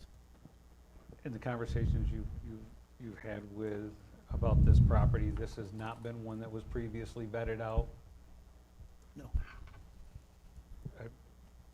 It hasn't, or you haven't had the conversation? It hasn't been vetted out. Okay, okay. All right, any more And the discussion? other two, in full disclosure, the other two weren't either. I mean, they were indirectly in a prior conversation, which I get. If 91 Shenango Bridge Road was rejected however many months ago by the state, 15 Woodland Road's gonna be rejected for the same reasons. I get that. That totally makes sense to me. I just don't want to do a resolution again and then at the end of the meeting and stand up and say, we've already vetted it out. That's all. That's what I want to avoid. And you've answered that. I'm all set. Okay, roll call. Mr. Slota. Aye. Mr. Simonis. Aye. Mr. Johnson. Aye. Mr. Hulbert. Aye. Mr. Warden. Aye. Okay, moving on. No public hearings tonight. On to new business. Hazard communication policy update, 7.1. That would be you, Joy, correct? For our conversation 2 weeks ago, I explained the primary differences between the existing policy that we had and the one I proposed. One of the major differences, of course, is the language. They're no longer MSDS sheets, they're SDS sheets. And if you notice in the memo I put together, the old policy, the responsibility for tracking chemicals and use was on the supervisor's job. Since we no longer have the board in charge of it, I was going with the assumption that as the safety administrator, I would continue to do the annual teachings, update the list, work with the mechanic in Greg's office to maintain our SDS books. So I just wasn't sure if we needed a resolution, so that's why I drafted a resolution with Nate to go ahead and formally update the existing policy. Any questions for Joy on this? I don't. Thank you. Joy, is there somewhere in this that defines what position is the safety? And our safety manual, which I don't have there, it actually does have those definitions, and the safety manual does classify the supervisor to be part of that. But of course, again, this was back when board members were in charge of the safety committee. We haven't had that in several years. Yeah, I just want to know, somewhere is there a position or a person associated as safety officer? Technically, no. You have the safety administrator, which is basically what I've been acting as with the trainings and whatnot.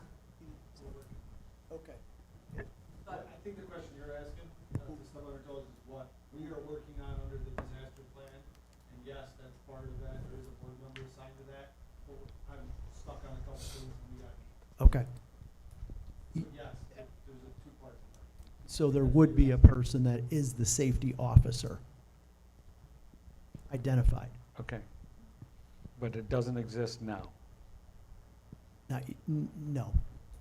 I think It- those are two different animals, because that's for a disaster. This is for annual training. This is basically who's gonna be responsible for making sure the SDS sheets are kept, filed, Right. training. Okay, so the program coordinator and the safety officer are the same person here. Pretty much, yes. See, but that, Okay, then that, that but is that's where different. that's where I'm getting hung up. It's not an exact, it's not an equality. And, It's not. and passing a resolution to put something in place that gives a no position the responsibility that nobody's at I think needs to get addressed before we do the resolution. That was one of my questions 2 weeks Yeah, ago. no, Who's it- actually responsible? Who would have, yeah. Who wants responsibility? Well, You dump one more thing on me, I'm gone. no, Gone right now. Well, Ke- 30 days, find somebody else. So Yeah, who, Kevin, What? Kevin, that doesn't help the conversation. Well, it's coming to that, all right? separate conversation. So who should the safety Don't officer start be? Should with it be a board member? No. Okay. So So it should be the should they supervisor. should they recommend someone as the safety officer? There's a safety committee, and I think that should be their recommendation for the town board to accept. I would have no problem having Darren be considered the safety officer because he's one of the ones that could do the, declare a disaster, declare an emergency. I don't have a problem with that. No? Nope. I So don't we either. identify Darren as the safety officer. That's fine with me. Are we identifying Darren by name, or is it the highway and superintendent that we're identifying as? Hi- Always go by title, not name. Yeah. So whomever, when Darren retires, whoever takes Darren's job, they take this role on. So Or we amend the policy. Yeah, no. One or the other, But right, as Okay, the I'm just making policy sure. is right. written here, the safety officer is responsible for obtaining. That should change to the highway superintendent. Yes. Perfect. Joy, good?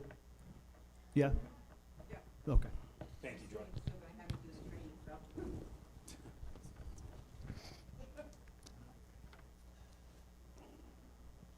So we adding that to his job requirements?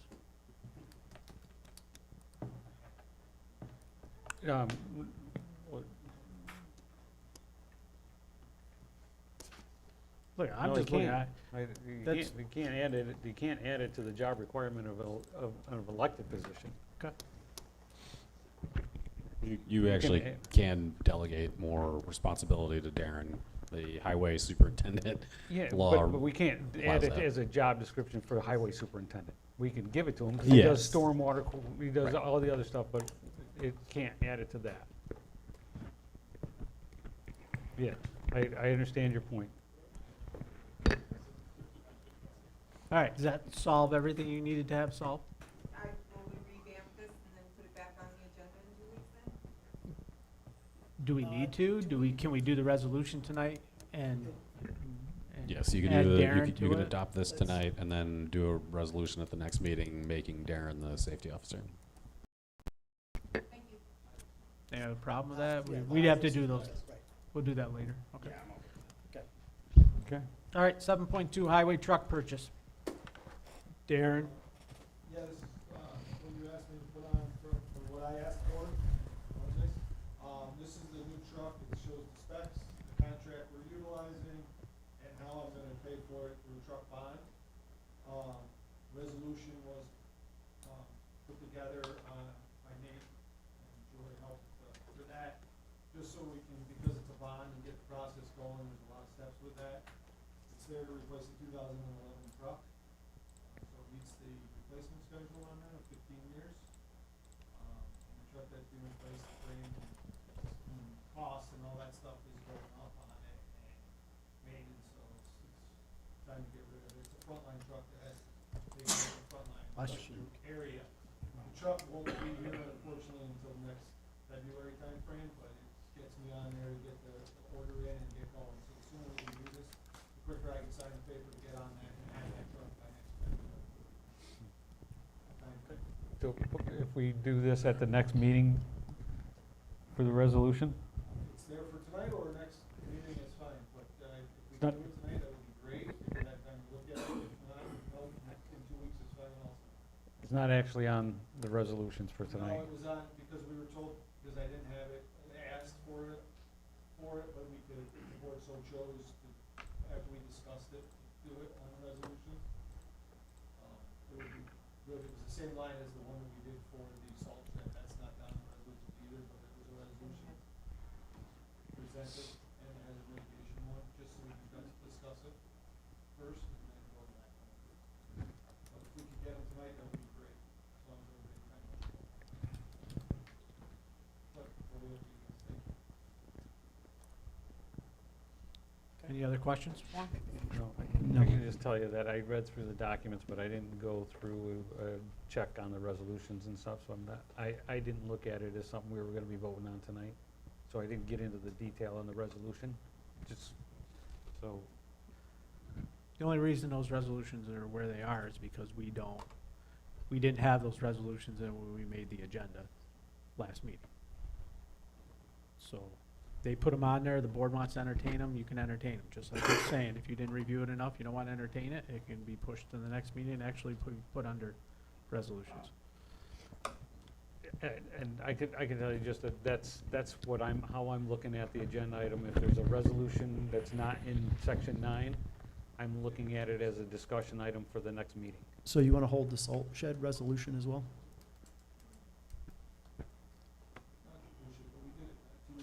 Yeah, No, that's I very think- old business. Yeah, Yeah. I We get, looked if you at want to the read through the truck yeah. one, but at the salt shed Yeah. one, I would like to entertain tonight. I understand that. Okay. And, but, yep, okay. Moving on. All right, 7.3, Castle Creek Lot Survey. As you see there, there's recommendations from myself and Alex. I reached out to Keystone, they sent me the map, survey map for when the post office had it surveyed. Comparing the two, the structure is there on both. Talking with Darren, as a team effort, we can remove the structure with a dumpster, put the contain whatever's inside of it, put it in a dumpster, move the structure out, and if we want to cut it up, we can cut it up. If he wants to reuse it, he can reuse it. Darren, So would you, on that line, I also walked that property line. right, We have more issues than just that, just that building. that little Quonset hut? It's been there for decades. But that's something that I know the homeowners are gonna address, not just that building. Well, right now, I think this discussion is regarding the Quonset hut.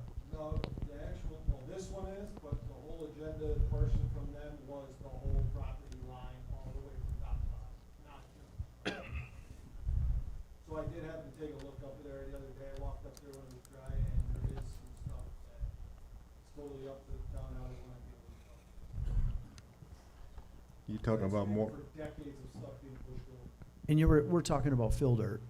We're talking about, materials like pipes and other things. I don't know exactly, like, it's not like garbage, don't get me wrong, it's not garbage. It's pipes, it's stuff that probably they wanna remove and clean up. Tree debris, things like that, that have been just pushed over. but there's no actual pipes that are in service that, No, no. Can we work with them and just find out? I mean, I don't know, that's all I'm. clean it up with how they want it cleaned up. It's an easy situation. You've got to get a temporary easement with them to get the stuff off their property. But I don't think we need another property survey. No, I- I no, don't think so either. no. I'm fine with the survey that's there. Pull the shed back. And You're not trying to salvage that Quonset hut, I'll call it, Darren, are you? No, but I'm under the Pipe. impression now that that's possibly a 3/4 pipe. It's a That's pipe. pretty bigger structure than I Pipe. thought. We drug That goes that all the way from- down in the ground. We drug that from Fox Road Under the dirt, or yeah. something at one point, way back in the day, they brought that there. Somebody told me that just the other day, so I didn't even know that. I was assuming I'm hoping that it's just in the ground. Yeah, we're gonna have to we can hopefully get it moved out of there, but I'm not sure, it's definitely not a salvageable thing. I'll run the project. Did you assess what's inside it? Yeah, there's nothing worth it. Well, from what I know that was in there, not worth anything.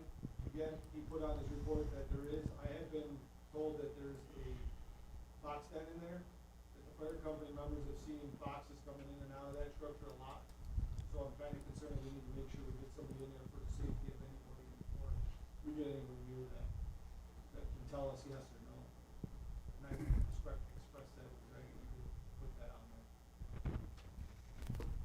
So one thing, if we're talking about doing some temporary access agreement with the property owner, I know Darren, you said that you've walked it. Is it currently staked?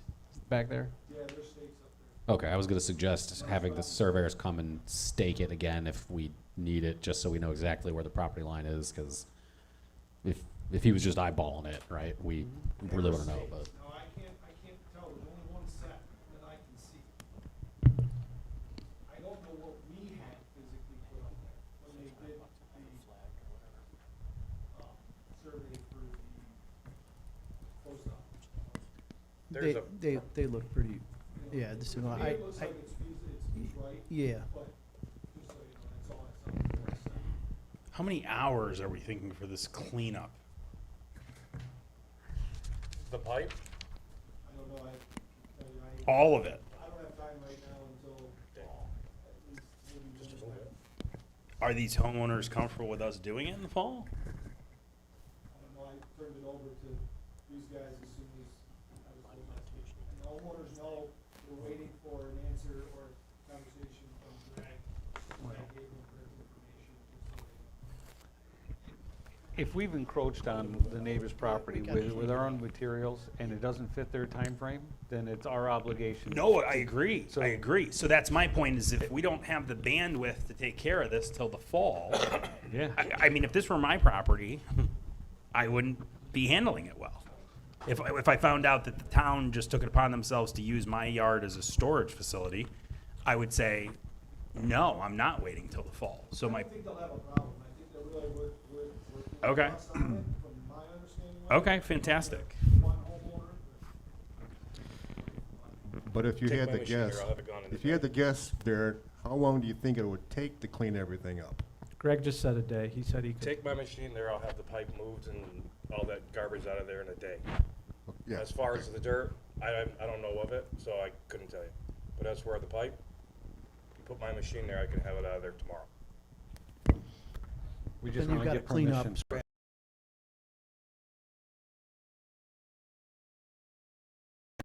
Next steps are to get the temporary easement. It- We're agreeing with their property line. Yeah, we would not do an easement, we do an access agreement like we did with the Wisconsin Drive folks. Okay. Because we just need temporary access, not a full easement that gets filed at the county. So do we need a resolution to enact that? We have to reach out to the property owners, come to agreement on exactly what the terms of the license. That will scare out from them what timeline they're comfortable with this being done And scope. and scope, and, we'll understand that at that point. Who's doing that? Is that Darren or is that Greg? Probably both of them. Can both of you please do that? Who's responsible for it?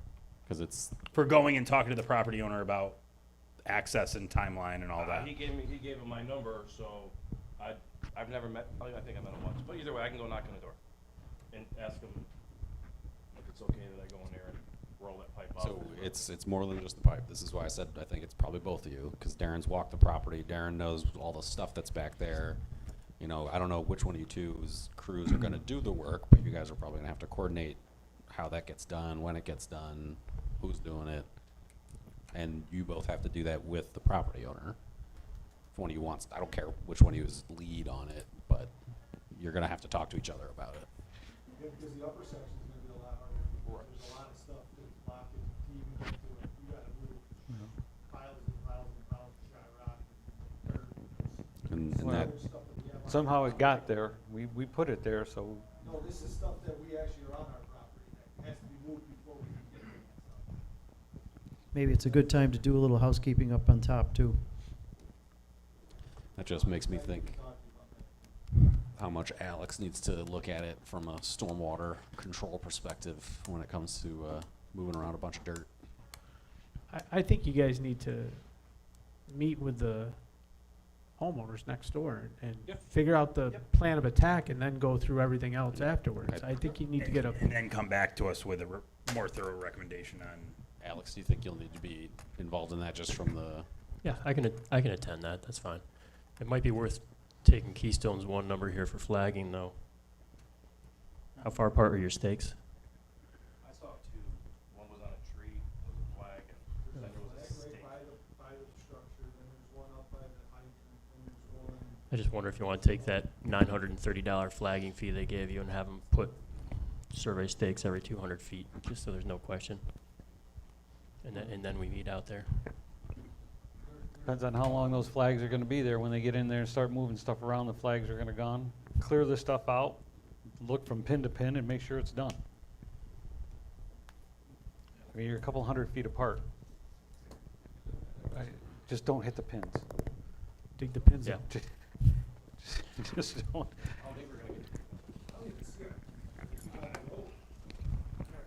All right, It's bring easy. it. You can make it happen in the meeting? You know him? I don't. All right, Okay. Or let me know, we'll meet up there. all right, make it work. Thank you. 7.4 RFP for generator maintenance. That went out, correct? That one up. Yes. Okay, I don't even know why it's on here. I don't know. Was it placeholder? For when it Placeholder came till back when in? it comes back, okay. All right, 7.5, Mr. Arnold's EDU concerns. This is all the backup material for the board. You've heard him speak.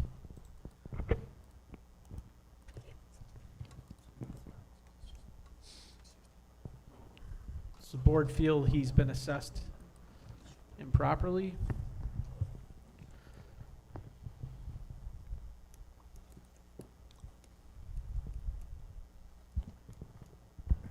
Who comes up with the property code class? Is it the town or is it the county?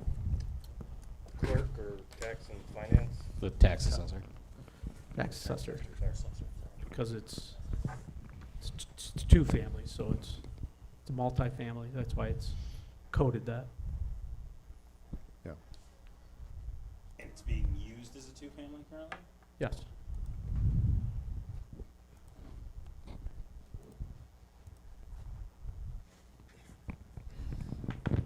It doesn't appear that it was calculated improperly by what we have written.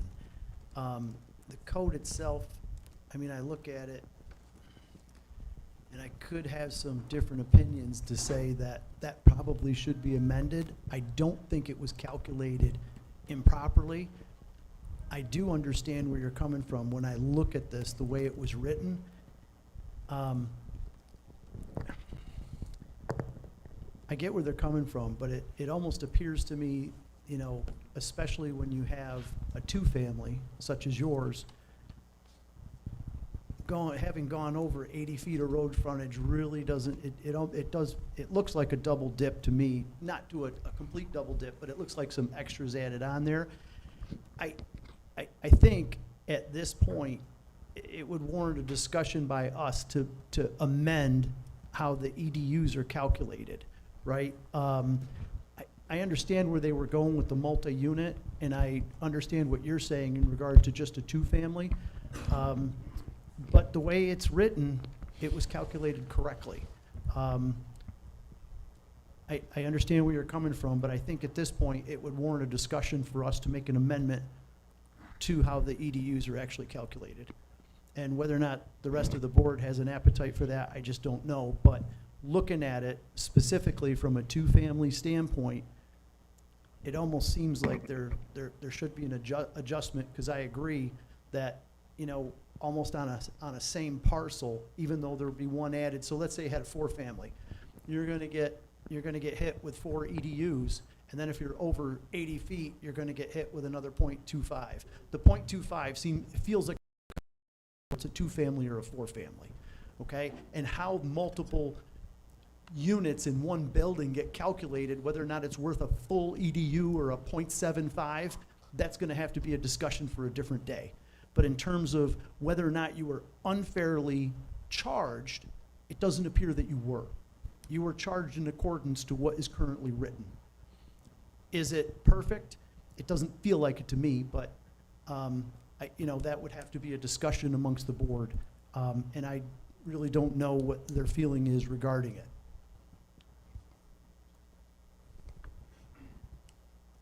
How can you go about having that happen? You got a whole year before taxes come out again. Absolutely, and it could be brought up for a discussion when we talk about future topics and be put on an agenda for that discussion amongst the board. Do I have to do anything about it? Absolutely nothing. So Jay, just to clarify, I think though, this year, the board is having the assessor go through, prepare the EDUs, include it through the, and allow people to contest it through the Board of Assessment grievance process. So that's gonna happen very soon, so it's not So all they're, the rest of the but year. for EDUs? I don't For believe ass- so. For assessing the EDU numbers, like 1 and 2, like that's what Catherine is doing right now. But Yeah, but I don't Uh, think you can, how do you- you can't grieve that. how do you grieve it if it's calculated in accordance with the, If somebody says, I think you measured the frontage wrong. oh, that's or different. I think you've classified me incorrectly. Those are the grievances that somebody would do. It's just Right. like, oh, you've assessed my property incorrectly. It's way out of line. So the number of EDUs that it will be assessed will be done through the grievance process this year.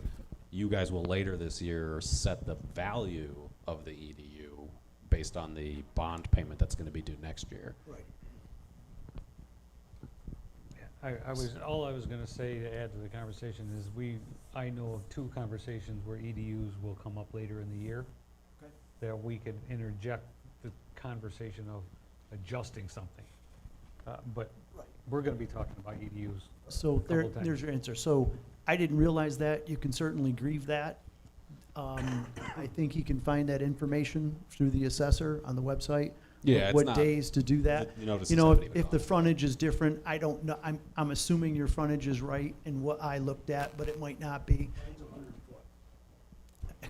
And you can certainly go through that process, but as Mr. Holbert has said, we're gonna have this discussion, and that would be where we would discuss actually making a change to multifamily units in the same structure. That sounds a good idea to me. Okay, I completely understand where you're coming from, but the way it was written, I just want to assure you, it doesn't appear that you are double charged. Well, I was, but I mean, I understand He was not your double point. And of course, the value of each EDU is always a subject of debate, but it costs what it costs, right? So we all pay it, I pay it too. So the value of an EDU, you know, we're doing everything we can to kind of hold those costs, but nobody likes them. Well, I appreciate you looking at it. Anybody else have anything for? I have no further I have no- discussion. Okay, we'll take a look at it later in the year, or next, when it comes up. Okay? All right, thank you.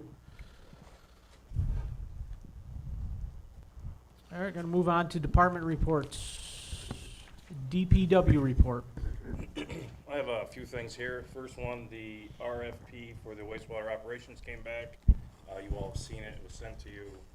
After reviewing that and looking at the pricing, my recommendation is for the town to look at the cost to increase the rates for operators. And go out and try to advertise for that. I put some pricing in there for a 85,000 and a 75,000 with the labor burden that's attached as well. It's about a $7,600 difference between what we pay Camden Group currently and if we had a 3 and a 2A. So my recommendation would be to speak with the union, ask if they're good with these costs or these hourly rates, and go out to advertise for it. Greg, how did you come up with these salaries? Was there any backup to this? Did you look at, We had something Rates. slightly less than this before, so I just added more to it, that's all. And again, it's just a recommendation. I understand, when I look at these two numbers, I don't know what they mean for those positions, that's all. It's a rough salary for a 3A, what I was told is around 85,000. 2A, between 65 and 75,000. We've offered 65, we didn't get anything. We've offered 75 for the 3A, we didn't get anything. So I'm jumping up to 85 and 75. We could put 190, that's totally up to you, gentlemen.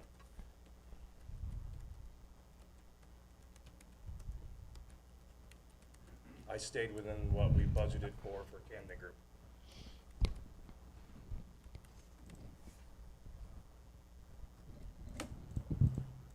We currently don't have any water operators employed, do we? Yes. Myself and Seth Messina. 2As, 3A? That's water. wastewater. Wastewater, I'm sorry. No, We don't have any We have No. no three, wastewater. no. We have one employee that could take the test. but he was signed up and never went and took it. So if he wants to take it again, I'm sure the town would be more than happy to pay for him to go take the test again. He expressed interest to me to take the test, the 3A test. And I told him to go take the test, but he has not signed up. So, This is what I'm seeing. This is what I'm seeing for average salaries in the state of New York for 3A and 2. The math jives with me. But yeah, I would encourage him to take the test. That was 3 weeks ago to a month, yeah, and I have not heard, other than when you and I talked about it. I told him to That was the only time I've go heard sign about up, it. bring the voucher, if you need the credit card, whatever you need, go sign up for the test. And we've heard nothing since then. When is that test being administered? I think you It's take it. offered anytime, you just Anytime. gotta sign up for it. Oh, Go right. to a test-taking facility and take the test. Okay, it's not like they give it 3 times a year and that's it. No. I mean, I am 100% on board with this as opposed to having Camden Group do this. And it makes sense to me that raising the salaries is what is going to get candidates that are interested in something like this. Especially if we're potentially taking them from another municipality. So you're asking us to re-advertise this at these new rates? Is that what you're saying? First, I'd have to go to the union, then they'd have to usually agree upon that these rates are acceptable to them. Once they do that, then yes, I would like to go out and advertise. And then ultimately, our burden as a board would be to come up with an additional $7,600. 76,000. 7,600. Oh, 7,600. So- Yeah, because we already have 220,000 budgeted in for Camden. We need an extra $7,660.16. There may be some overlap. Yeah, But- no, we'll deal with that when we deal with that. But 7-8 grand to have these employees in-house. So what you're asking tonight is to present these salaries to the union Correct. for acceptance. And if they accept it, able to offer or go out and publish it. Where do you go to publish for, We've gone on Positions. Indeed, we've gone on the town website, we done anything with the county? Like workforce development? nope. I'll look into Broome County, see what they would charge to advertise, if at all, I don't think they do, but I think it's free. so we can put it on their, whatever, yep.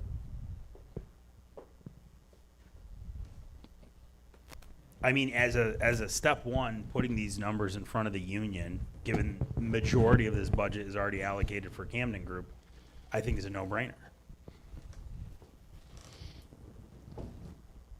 I mean, if they say no to them, then we're back at ground zero, but let's let Greg ask them, would be my recommendation. See what they say.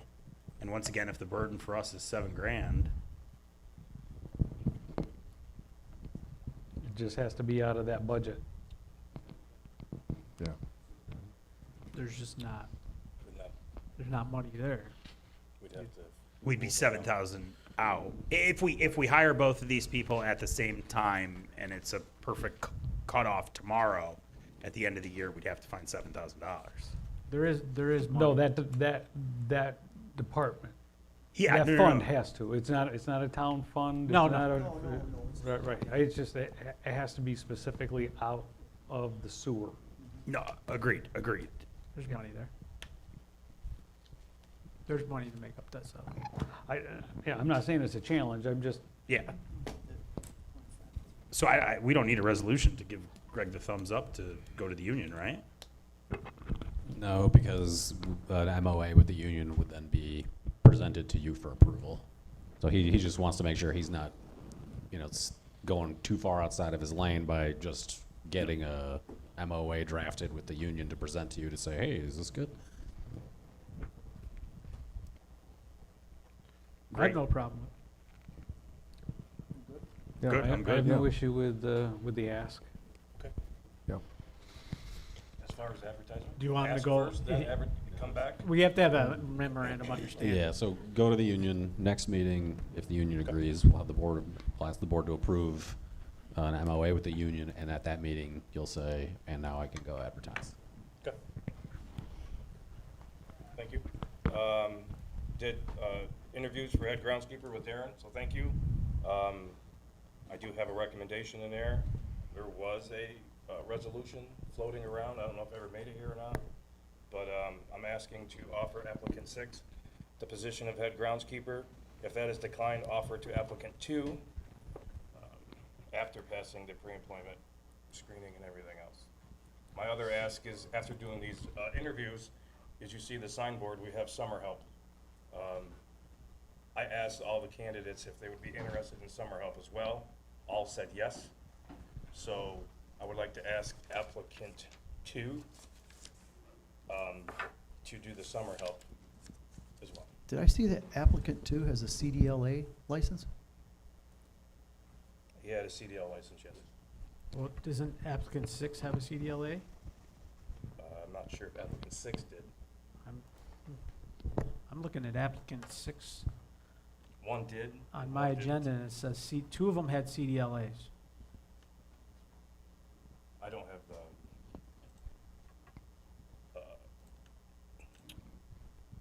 If I click on Applications and- applicant 6, it says he's got a CDLA. Where, Oh, it's circled A license. Yeah. circle A. Yep. This is such a terrible format to look at this in, by the way. If that's, Yeah, he did. He circled A. is that true? unfortunately with Broome County, in that title, I can't utilize them only for general parks and groundskeeper work. I can't utilize them in the water and sewer department. That's unfortunate.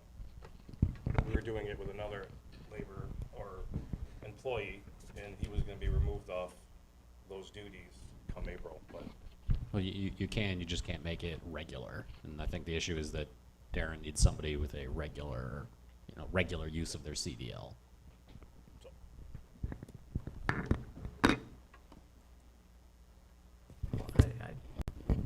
So civil service would allow us to occasionally use this person to move a piece of equipment with a CDLA.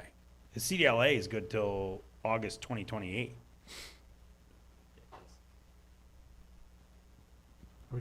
We're positive he has CDLA. Because, I mean, right now, you have nobody in that department with a CDL. correct, And we just paid to have a truck fixed that needs a CDL to drive it. correct. So I can't believe we would hire somebody else that doesn't have a CDL. Yeah, hire 1 and 2 and 6. 1 is seasonal. Offer 6 the full-time job. I'll push forward to that today. But if they can't drive, then, I don't know. What are we hiring a head groundskeeper for then? If they can't, It's in the union contract. We've had a groundskeeper for 10 years, 15 years. It's a position that was filled until recently. but he drove truck. He did illegally. He couldn't do it for as many times as he did. So So maybe we should have a conversation with Greg about why 2 over 6. I think they both have the 2 license. and 6 both They have both have the CDLA. license. Right, but he wants to hire. Right. 6 Six. as the full-time, Mhm. 2 as the seasonal help. Right. So one of the But 2, but 6 doesn't have the information. They've circled A, but they don't have the information on A. So I don't know that really is it. Well, no, 6 has the expiration date, Well, right? But he circled A, where applicant 2 flat out said CDLA With expiration dates. with, yeah. Wait, am I looking at these in the wrong order then? Yeah, 6 doesn't have an expiration date. So I'm looking at Just has a 2. circle. They could have circled the wrong. I'm sorry, I'm looking at 2 right now then. Yes. With the 817, sorry. Like I Yeah. said, this Yeah, format's no, terrible. You're right, you're good.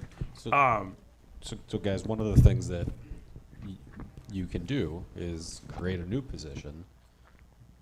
Greg's identified the head groundkeeper position. Their duties don't include driving vehicles around for water sewer projects. You could hire somebody as a laborer and then go to civil service and say, hey, we'd like to create a new position that includes operation of heavy equipment for our water and sewer department, because we have a need of that, and none of the other titles presently seem to fit. And they'll probably point us to a title that they have, and we can create it. It'll be in the union contract. You'd have to decide. You know, there's things to negotiate with the union, but like we're not stuck with just these titles. We can make more if we need to. Well, I'm just looking at it. This is the first time that I've seen 2 CDLA applicants come through for any of the positions. And to me, it would be short-sighted not to utilize one of them for a need that we clearly have. There was another one on here too. Was there? There was a I third saw one the on 2 that here. he recommended as the 2 I looked at, so. So Nate, you're saying if we hire these new people and you find a new need, you're gonna make a new position with the intent of one of these going into that new position, or? Oh, no, that was the number 2. Yeah. It's the same one. Yeah, we'd have to negotiate with the union what the starting rates would be, you know, the first, second, and third year rates for the position. Because they've got CDLs, they'll be more expensive than a laborer. I'm just gonna go based off of what the head groundskeeper was doing previously. They'll probably want it somewhere around there.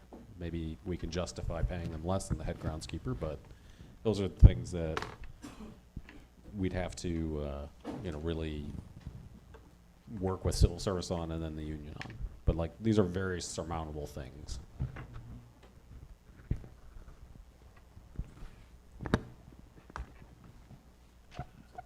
I just think if we hire somebody that has a CDLA and we're not supposed to use them, but we're gonna use them.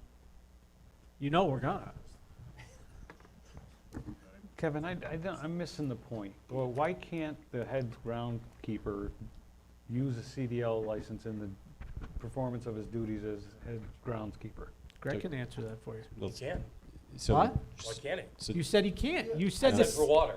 He can't do it for water and sewer. He but cannot- that's what we would use it for. Yes, I the understand the that. job duties description statement for head groundskeeper is about cemeteries, parks. It's not, to adopt a new title, right. a broader title that would allow them to drive and assist in another department. Could I have an executive session for DBW employee issue at some point today, please? So it's, A little bit more information may be needed, but Greg's identified it as matters relating to the employment, you know, discipline, suspension of an employee within DPW. okay.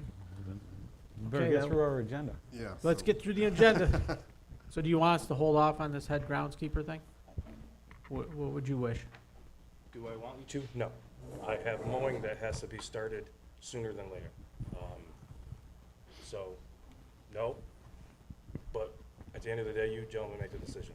I So- just give the recommendation. So Greg, would your recommendation be to go back to candidate 6, confirm they have a CDLA? If they do, we then hire candidate 6. Candidate 2, we bring in, and obviously there seems to be a separate issue that we're gonna talk about separately. Candidate 2 would be the seasonal help. He definitely has a CDLA based on how he filled out his application. You want us to move forward with that tonight regardless? Yes. I don't see why we don't do that. And then this other issue we deal with however we have to. I'm comfortable doing that, given that Darren and Greg were all part of this interviewing process and are on board. I just really want to make sure that candidate 6 has a CDLA, because that is a huge asset. In the event that he doesn't, then I think we talk about, do we hire candidate 2 instead?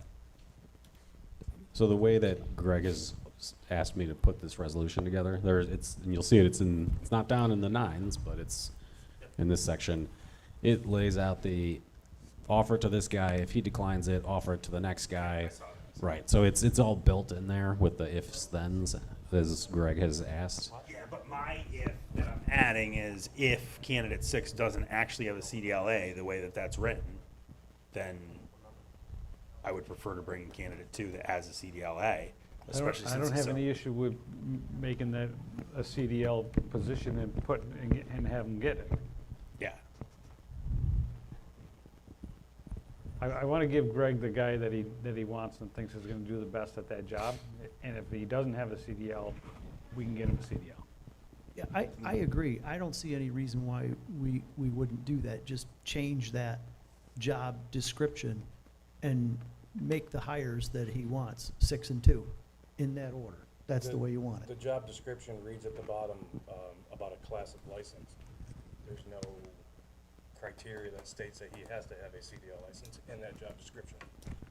It just says I class think of what Jay license. is saying is apply to civil service to change the job duties description statement to make it broader, to not pigeonhole this into Yes, parks and cemeteries. That's all.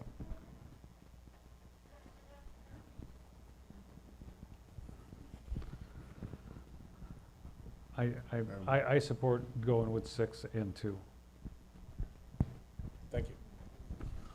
So the resolution is set up as 6, then 2, but if 6 declines, then 2, and then another guy, and, I mean, we use the actual names in the resolution, just Yes. to Yep, lay out, it's yep, not yep. just 6 and 2, it's Oh. a bunch of if-thens. Yep, I saw that. Okay. Yes. So doesn't CDL's off the table? Doesn't matter, is what you're saying, just 6 and 2? So it is for my conversation for the hiring tonight, but it's not for that position. We want to incorporate the ability for the heads groundskeeper to have the ability to do that. And I agree. I think for the discussion tonight, I would agree with that we would make the hires and then look at making the adjustment in the position. If and when we go in executive session, I can give you more clarity onto why I did what I did. That's why I asked for executive session. Okay. So yes, I'm in support of what we're talking about right now for 6 and 2. Okay. Moving on. Is that all you got? Any other things for Greg? I have none. None. I have none. Okay, moving on. What? You good? All right. 8.2, Attorney's Report. Yeah, you see it there? I see. Any questions?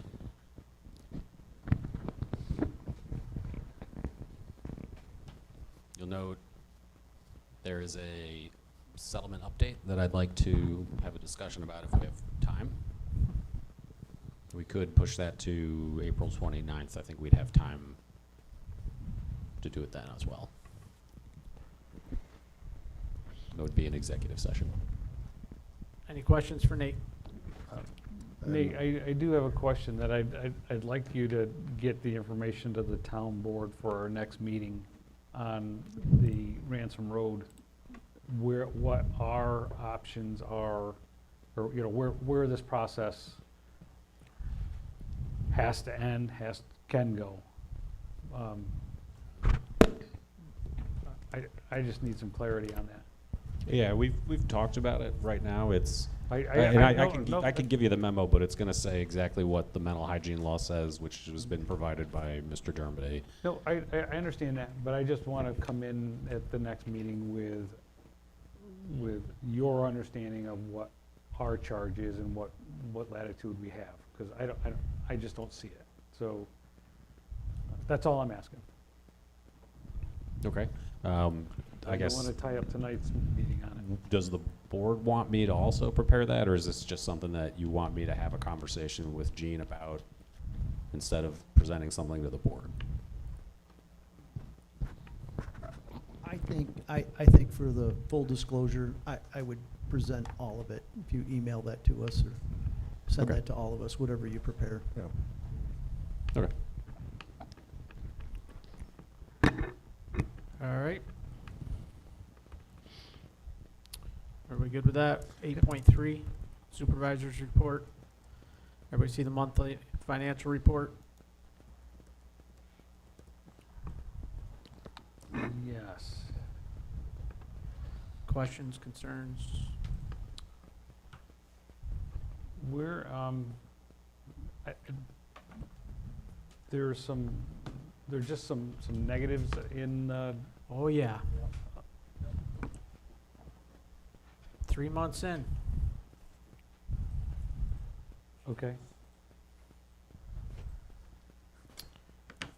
It's got to get vouchered correctly.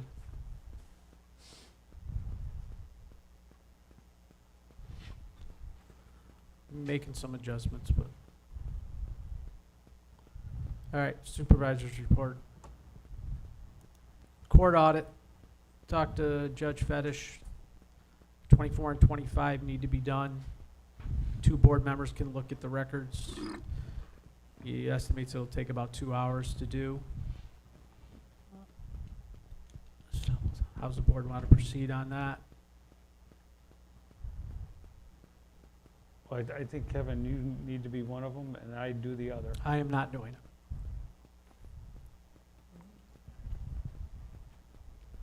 There's no sense of anybody doing it if the supervisor's not gonna do it. Okay. I guess we don't do it then. I don't know that that's really up to you. It's a discussion. Okay. You are the supervisor. You ordering me to do it? I'm not ordering you to do it. I'm having a Okay. discussion. Okay. But the financial responsibilities sets in the supervisors. So that's that's why I believe that should be Okay. in that bucket. Is it more about the workload? What workload? The workload to go do it. Someone to come here for 2 hours and do it. No, it's not for me. I Well, said I'd I'd be, come. I'd be willing to do it. I'd be willing to do it too. I mean, the 2 hours, that's no problem. I don't understand why it would be on the supervisor to do it. Because you're because that's the seat that is the financial director of the town. That's the fiscal responsibility. I thought the board was the fiscal responsibility of the town. No, that's the primary responsibility of the supervisor. Okay.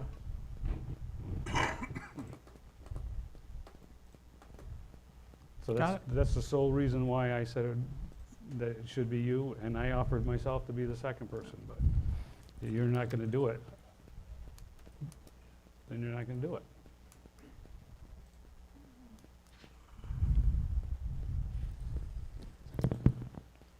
You want to, Jane, you're still in to do it?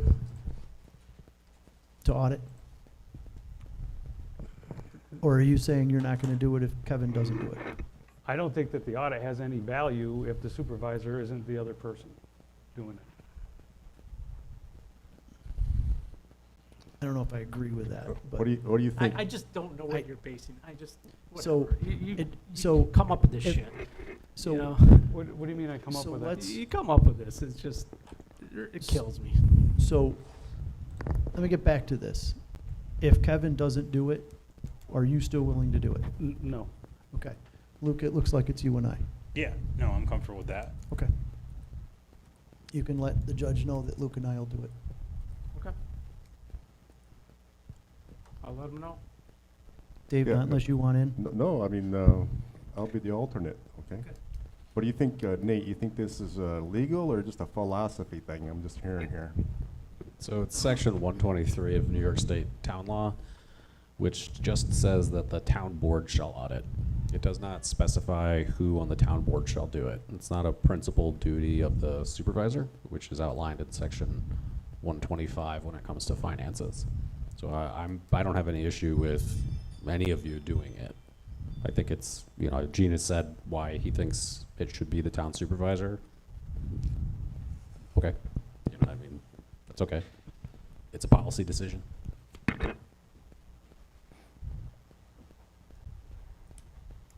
Thank you guys for offering.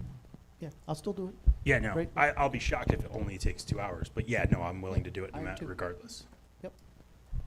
So we'll set up to coordinate it, right? Unless somebody has an objection. No, I don't. Perfect. Do you want me to get a hold of him, or do you? Luke and I will. We'll take care of it. Yeah, we'll just Okay. email them and. Yep. Okay, next is town property mergers. Catherine has approached me with 2 pieces of property, well, 4 pieces of property that the town owns that are two sets that are next to each other that should be combined. She doesn't know why they're not. She's just trying to clean up the rolls.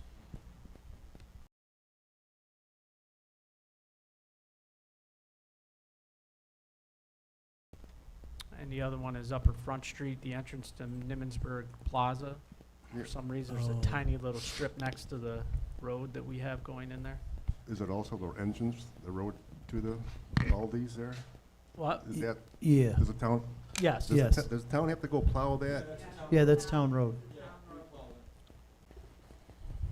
She just brought them to my attention, and I talked to Nate about it. Nate says the board has to give approval if you want to merge them. And they both make sense to me. Yeah. The one for the, in the Aldi's, that's not an issue with an easement or a utility?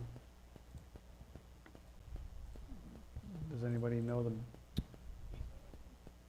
It's town owns both properties.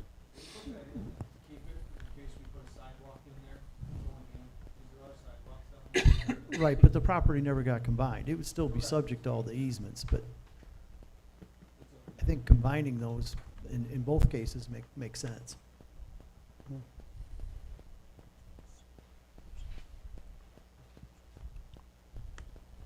I'm okay with it, both of them. yeah? So just go ahead and do it. Nate, do we gotta do it by resolution to combine those, or what do you? We should do a resolution. Resolution. Yeah, Okay, resolution. so next meeting we can do a resolution on those. All right, that's fine. And then you see I have some future topics here. Town manager discussion. Been in the seat for 6 months. Spent the first 4 months working 40 to 50 hours. Spent the last 2 months trying to do it part-time as the position is supposed to be, and it can't be done that way. So town needs to make a decision if they want to have a manager, comptroller, or some type of person to take care of the town's problems day to day. If you expect a supervisor to do it, then you need to advertise that as it is not a part-time position. Let's put it on a future agenda for sure.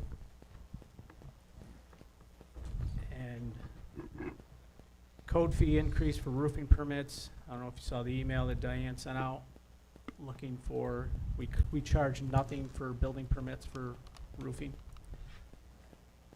So we actually, cost us money to actually go out Sure. and do the inspection, and we've had a ton of them, 80 something, or, I think all of these topics, Kevin, are good for future okay.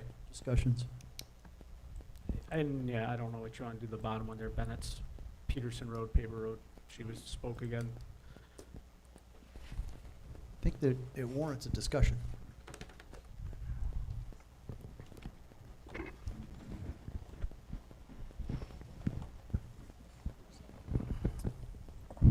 Other topics we talking about, or? You guys want to discuss them in the future? I guess we need a code officer? You saw the email I sent back to you, it's up to you guys what you want to do with it.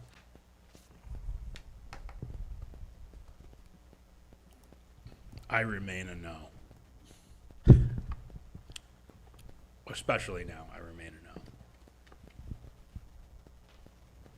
I agree. I changed, so my vote is changed. There's no need to vote, because he's There's no need. presented a counter. He didn't accept. He did not accept. He did not accept, so.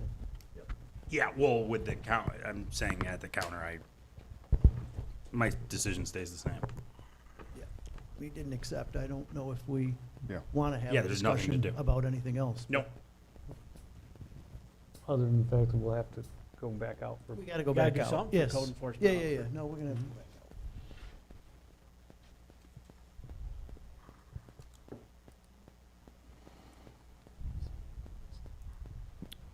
So that'll be on the agenda next week, Are or we gonna next do, meeting. are we gonna do a motion to advertise and go out for another month for, Make the motion, absolutely. so I make a motion to go back out to advertise for the code enforcement official's position.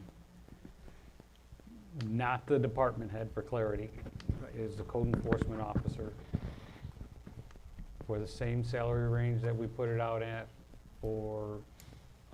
and we'll accept applications through, if we have a meeting on April 6th, we can go 3 weeks to. May 6th.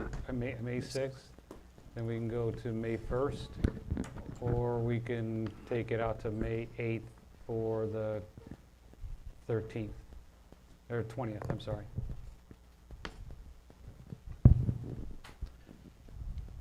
Is that a motion? The date is, yeah, I'm gonna make the motion for the date to bring the, to go to the May 8th for applicants. And I'll second that.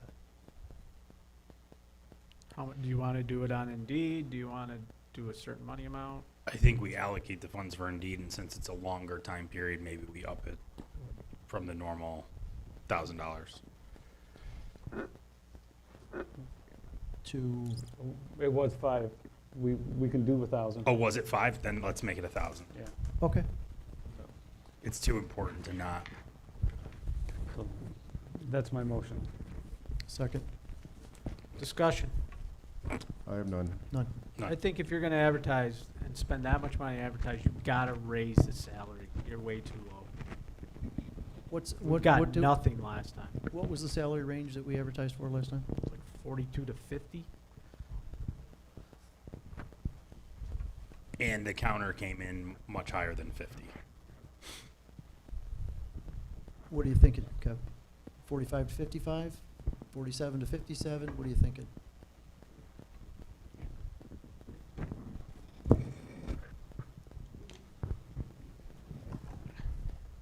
I don't know. 45 to 55. I don't.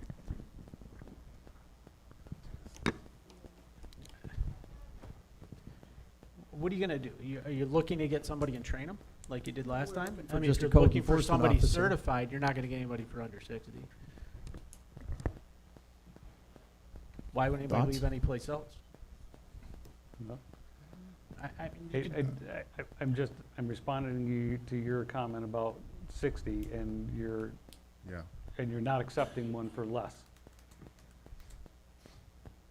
I didn't say I wasn't accepting one for less. You're the ones No. that said that you didn't even want to entertain it. I'm the one that presented it to everybody, and I haven't commented on it at all. neither have I. till We're having a now. discussion on it, Right. right? So, what are the thoughts here? I'd say at least 55, but 55 is the average in upstate New York. And then, sorry, the experience level just changes this so rapidly when I look at the average based on census data for a role like this. Because it quickly gets up to $75,000. And that's not comparable to what's No, here. no, totally. This is not accurate, but it's saying what are you 55,000 for upstate New York is the What are upper you side. thinking? I mean, I agree where we have advertised. I think the market has spoken, but Yeah, I'm really conflicted because the higher the salaries, we're upside down with, the benefits are an enormous part of the package. Yep. And you're competing with the private sector on the salary, and you are 3 to 4 times what the benefits are in the private sector, which is not sustainable for a municipality, long-term. It's but completely it's upside the down. market. I don't disagree, but it's But the we're not market getting in which we're anybody. competing. I don't have the answer to that. I don't. But David? it's well, not- obviously, we're not getting anybody for the dollars that we're advertising. So I said at least 55, but if we don't get anybody with that, then we think about jacking it up more. So So- your range would be what? I mean, I would be comfortable, because at the end of the day, if we get someone with some significant experience, then it would be worth it. So do we make that range 47 to 57? up that range a little bit more. I mean, do we make the range up to 60? It doesn't mean we have to hire someone at 60. It's just let's look at what candidates are willing to apply for a job thinking they're going to make $60,000. I don't want to look at one that doesn't have CEO certification. Broome County Civil Service, say they're qualified for the position. They don't need certification because we can put them through that. I don't want to accept an application for that position just based on civil service approval. They need to have a CEO certification. Agreed. Did I say something that I'm confused? No, I think you're just Clarity. making that statement, Because right? always Yeah, in the yeah. past, we've advertised, civil service approves them, they're not CEO certified, they don't have their number. But if you're gonna offer a higher salary, you gotta Yeah, offer, that- they have to have the CEO certification. Oh, that would be an assumption that I would have, bringing someone in at a higher salary, that they have not only the certification, but years of experience and would want to work in our town as opposed to somewhere else. But if we up that range, do we generate someone more excited about the possibility?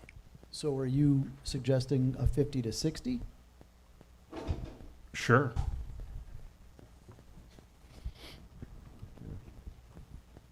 I mean, I don't see the downside of doing it. You can make it 45 to 60 if you want to. I don't understand the downside of it. If this might draw in a candidate that we know is very qualified, that we know is at another town that would just rather work here.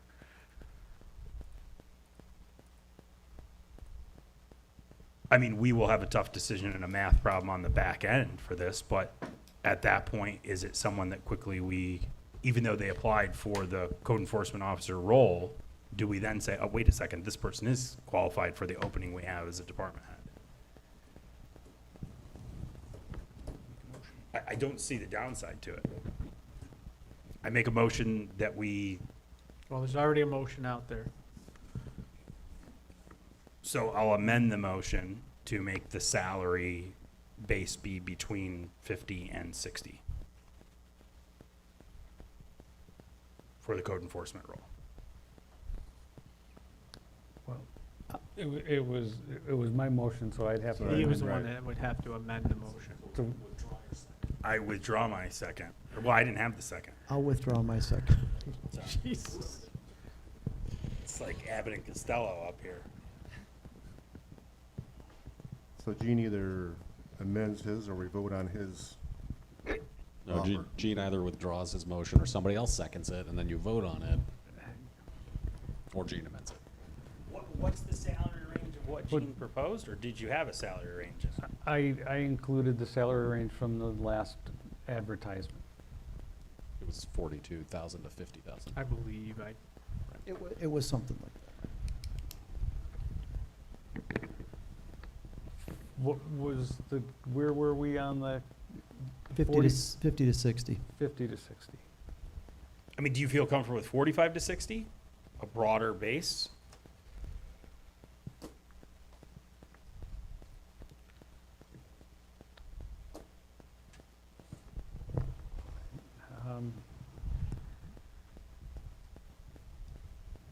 I would rather put this conversation into having some merit after we see some applicants. So there's value for what my objection is to the salary, so 45 to 60 is, amend my motion for the salary range to 45 to 60. I'll second. Any other discussion? None. None. All right, can we have a vote? Mr. Slota. Aye. Mr. Simonis. Aye. Mr. Johnson. Aye. Mr. Hulbert. Aye. Mr. Warden. Aye. All right, thank you. We'll get that advertised. See where it goes. All right, resolutions. Well, real quick. Whoa, the- whoa, whoa, whoa, whoa. Future business. Have we in the past, Ms. Thomas that was here earlier that read the letter that we got, have we in the past gotten involved in 7 Asbury? Like, I mean, I know this is clearly a police matter. However, there are municipalities that have lockdown laws when there are issues with. So, from my perspective and the way I understand our policy is, we'll have a discussion about that on how we respond, right? So, we do have a policy, we have a procedure for that. So which is this will future be- business or Yes, no? yes. Okay, so then I propose that we put this on, if not the next agenda, to discuss. Did you get the email? There's a complaint came to the supervisor's office from Yeah, her. no. I she forwarded she to all right. you per the complaint policy. So when I went door to door, I talked to someone, not Ms. Thomas, but I've heard this whole story We- already. Yeah, and we'll have that discussion. We'll get it on the agenda. Okay, perfect. I got one other thing, Kevin. We're talking about maybe having issues with our furnace in this building or whatever. And I don't know if we're gonna do something to get it out of the ceiling or whatever it was. Oh, If this is the time of year to work on that kind of stuff, if we actually do have problems, or, I'm just talking about bringing it up sometime before fall. There is no mechanical problems No. today. It's the fact that it's the access to the furnaces is the problem. Okay, I thought that the furnace was kinda on its own way out too, or whatever, and it wasn't as No. efficient. Okay, Well, there was one meeting we had to address in our carcass. Well, that's, Different that's all. I'm All just right. saying, if there Let's was an go. issue- We're running out of time. Okay, let's go. Okay. Resolutions 9.1. Approving abstract number 7. So moved. Second. Any discussion? What was with the certifications on the vouchers? On why they're not getting signed? Talking about the claim part. Who signs? The claimant, whoever's submitting the bill. And that's why when I came in on Friday, I didn't sign any of them, except for the two that the judge signed. Would that be the vendor or? I have say, not Yeah. seen those signed since you want Liz Ann was vendors to clerk. sign off? I just, it's, they need to be signed. Because that's the certification from the vendor, from the claimant, that the work is done, it's complete. The department head signs them, that says that they're vouching for it, and that's my check and balance that says it's okay to sign. You want the vendors to fill out the claimant? Whoever, the claimant certification. Who You can signs say the claimant certification? The person submitting the bill. So that, It could be a vendor, it could be whoever it is, or you could, I don't wanna get hung up on, So they have to send the invoice and that document also? so then they're self-vouchered. no, because after we get the voucher, then the voucher's reviewed by, the account gets put on it, and where it's being drawn from, and the department head is reviewing the actual But they're bill. sending that voucher in. Yes. They're signing it, so they're self-vouchering. Yeah. Same thing I do every single time that I submit a bill to a municipality.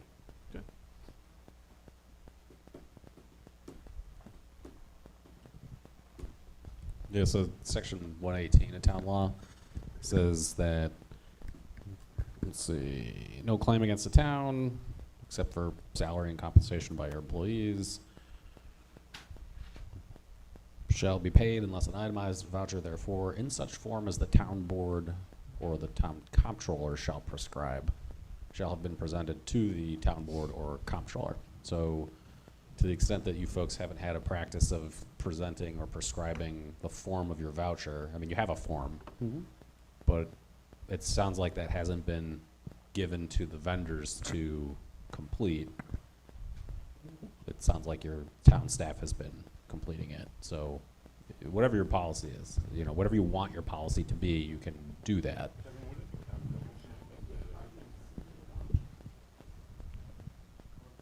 I never got a report from them. The biggest gap is we've been doing it for so long with just the summary sheets. We haven't actually been signing the vouchers for so long. I know that this year has been, and last year, in the end of last year, we have been. That has changed going back to individual voucher signing. Otherwise, we were just signing off on the abstract and approving that abstract. We weren't seeing that.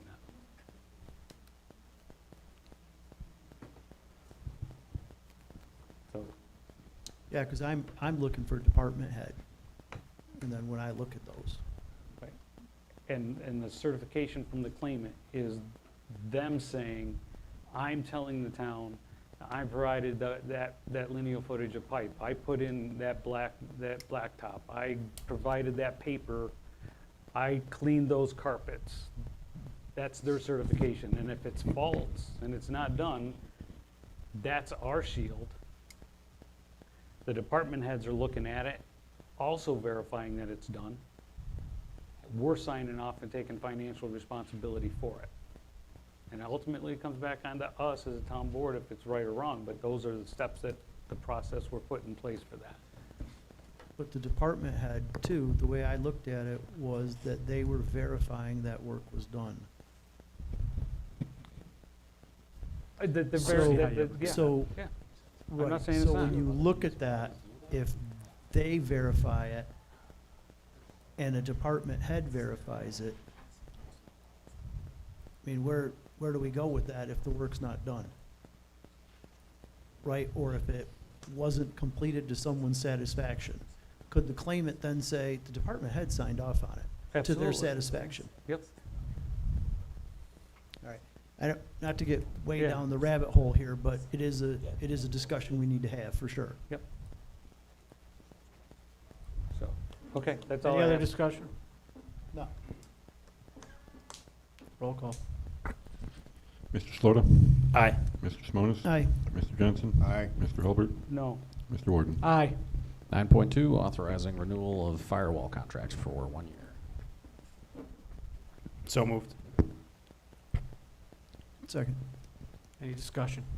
None. None. Mr. Slota? Aye. Mr. Simonis? Aye. Mr. Johnson? Aye. Mr. Hulbert? Aye. Mr. Warden? Aye. 9.3, resolution authorizing Humane Society agreement. So moved. Second. Any discussion? None. None. Mr. Slota? Aye. Mr. Simonis? Aye. Mr. Johnson? Aye. Mr. Hulbert? Aye. Mr. Warden? Aye. 9.4, resolution authorizing bookkeeping services with the amendment that the agreement specifically state the insurance coverages and amounts provided by the vendor. So moved. Second. Any discussion? None. None. None. Mr. Slota? Aye. Mr. Simonis? Aye. Mr. Johnson? Aye. Mr. Hulbert? Aye. Mr. Warden? Aye. 9.5, resolution declaring certain equipment surplus and authorizing auction. So moved. Second. Any discussion? None. None. None. Mr. Slota? Aye. Mr. Simonis? Aye. Mr. Johnson? Aye. Mr. Hulbert? Aye. Mr. Warden? Aye. And I'm probably going to need some help remembering which resolutions that were prepared. Salt shed? Salt shed, so, yep, it'll be, Adam, looks like it'll be 9.6, resolution authorizing agreement with engineering firm for salt shed design and related services. So moved. Second. Any discussion? None. Mr. Slota? Aye. Mr. Simonis? Aye. Mr. Johnson? Aye. Mr. Hulbert? Aye. Mr. Warden? Aye. Hazard policy? Yeah, were you guys going to do the hazard policy tonight, I think? Yes. Or- Yes. Yes. Yes, okay. Resolution 9.7, updating hazard communication policy. So moved. Second. Any discussion? None. None. Miss- Just to confirm, we're doing the title change Next meeting. or Next- assignment, title assignment for. Next meeting, we'll sec- do a right, resolution For next resolution for that. Okay, thank you. Mr. Slota? Aye. Mr. Simonis? Aye. Mr. Johnson? Aye. Mr. Hulbert? Aye. Mr. Warden? Aye. And Truck then bond? the resolution authorizing the hiring of a head groundskeeper and seasonal worker. So moved. Second. Any discussion? None. None. None. Mr. Slota? Aye. Mr. Simonis? Aye. Mr. Johnson? Aye. Mr. Hulbert? Aye. Mr. Warden? Aye.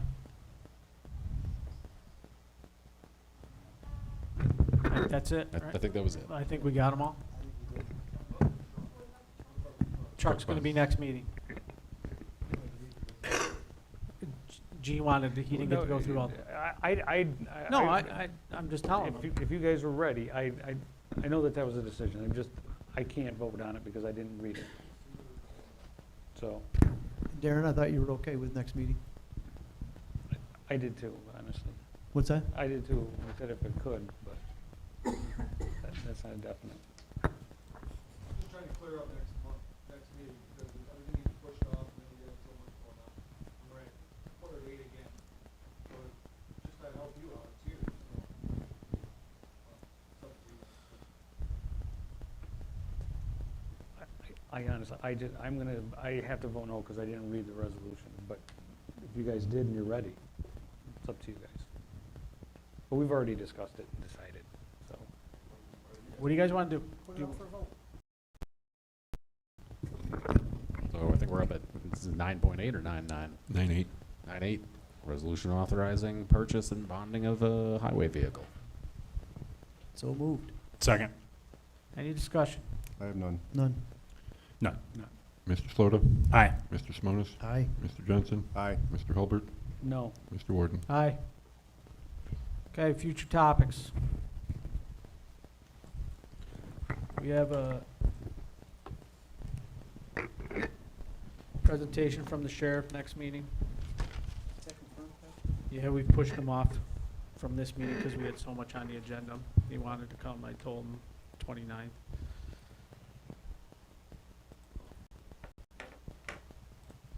He'll be under new business, but if the board so chooses to let him go in the beginning, we'll see it that night. Okay.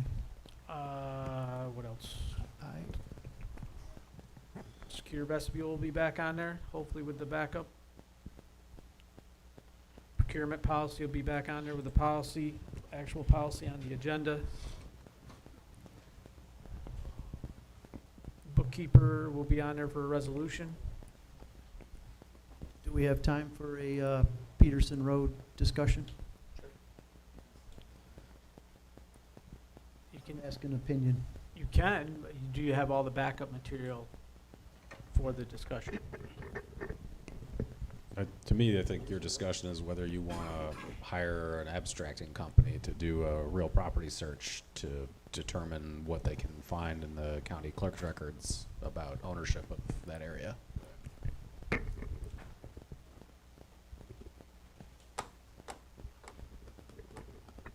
We've had this discussion. Yeah, I'm not in,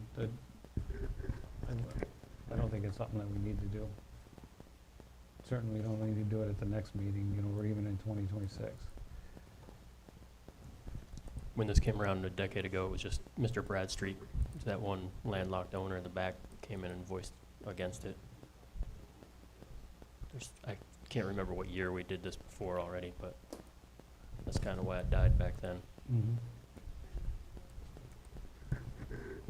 I don't mind it being on the agenda, just to give us background, because I don't know what's going on. I don't know anything about it either. Okay. I have I'm some not saying to do a whole documentation lot that of you gave me. heavy-duty stuff, just, Look, we could put it on in our old business, we can put all the backup material with it, because they're actually new board members that weren't here the last time it was brought up. I think it's fair. Okay. I have one, if I could ask. I'd like to put a camera on my Tin Man in my office that tells me my tank levels and if the pump's running on or off. Nothing to do with the town's. It's a link to my phone so I can look at it in case there's a call, if I can determine if somebody has to come in or not. It's a cheap one from Amazon. Just link to my phone so I can look at that particular wall. You all know which wall I'm talking about in the office. The one with my screens there that has the numbers on it. They could tell me if I get a call, I can better determine what the problem is. The software that runs that doesn't. It calls me out, but it doesn't tell me what the problem really is. So if I can justify that the pump is actually running, it could save hours of overtime costs. Yeah, I'm just surprised just- you it's can't just a get dialer. telemetrics directly. It's just a dialer that dials out, that tells me, it doesn't tell me if the pump's running or not, it just tells me if the tank is high or low. That's all it does. Okay, we'll put it on the agenda. Can you? Okay, we'll just put that on the agenda. Yep. Yep.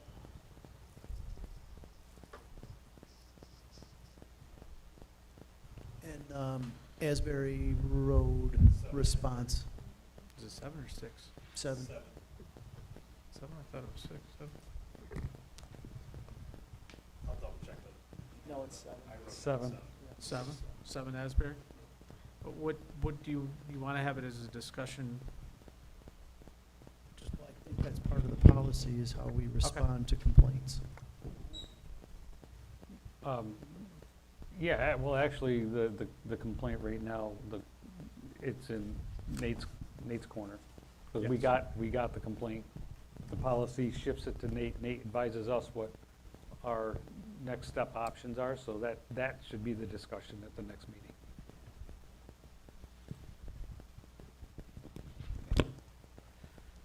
Do you, are you going to have social media discussion? Next meeting we'll have it. We're gonna talk about it tomorrow, and then the next meeting we can come to the board with a recommendation. So do you want it on the agenda for that next meeting? Yes. For the 13th or the 29th?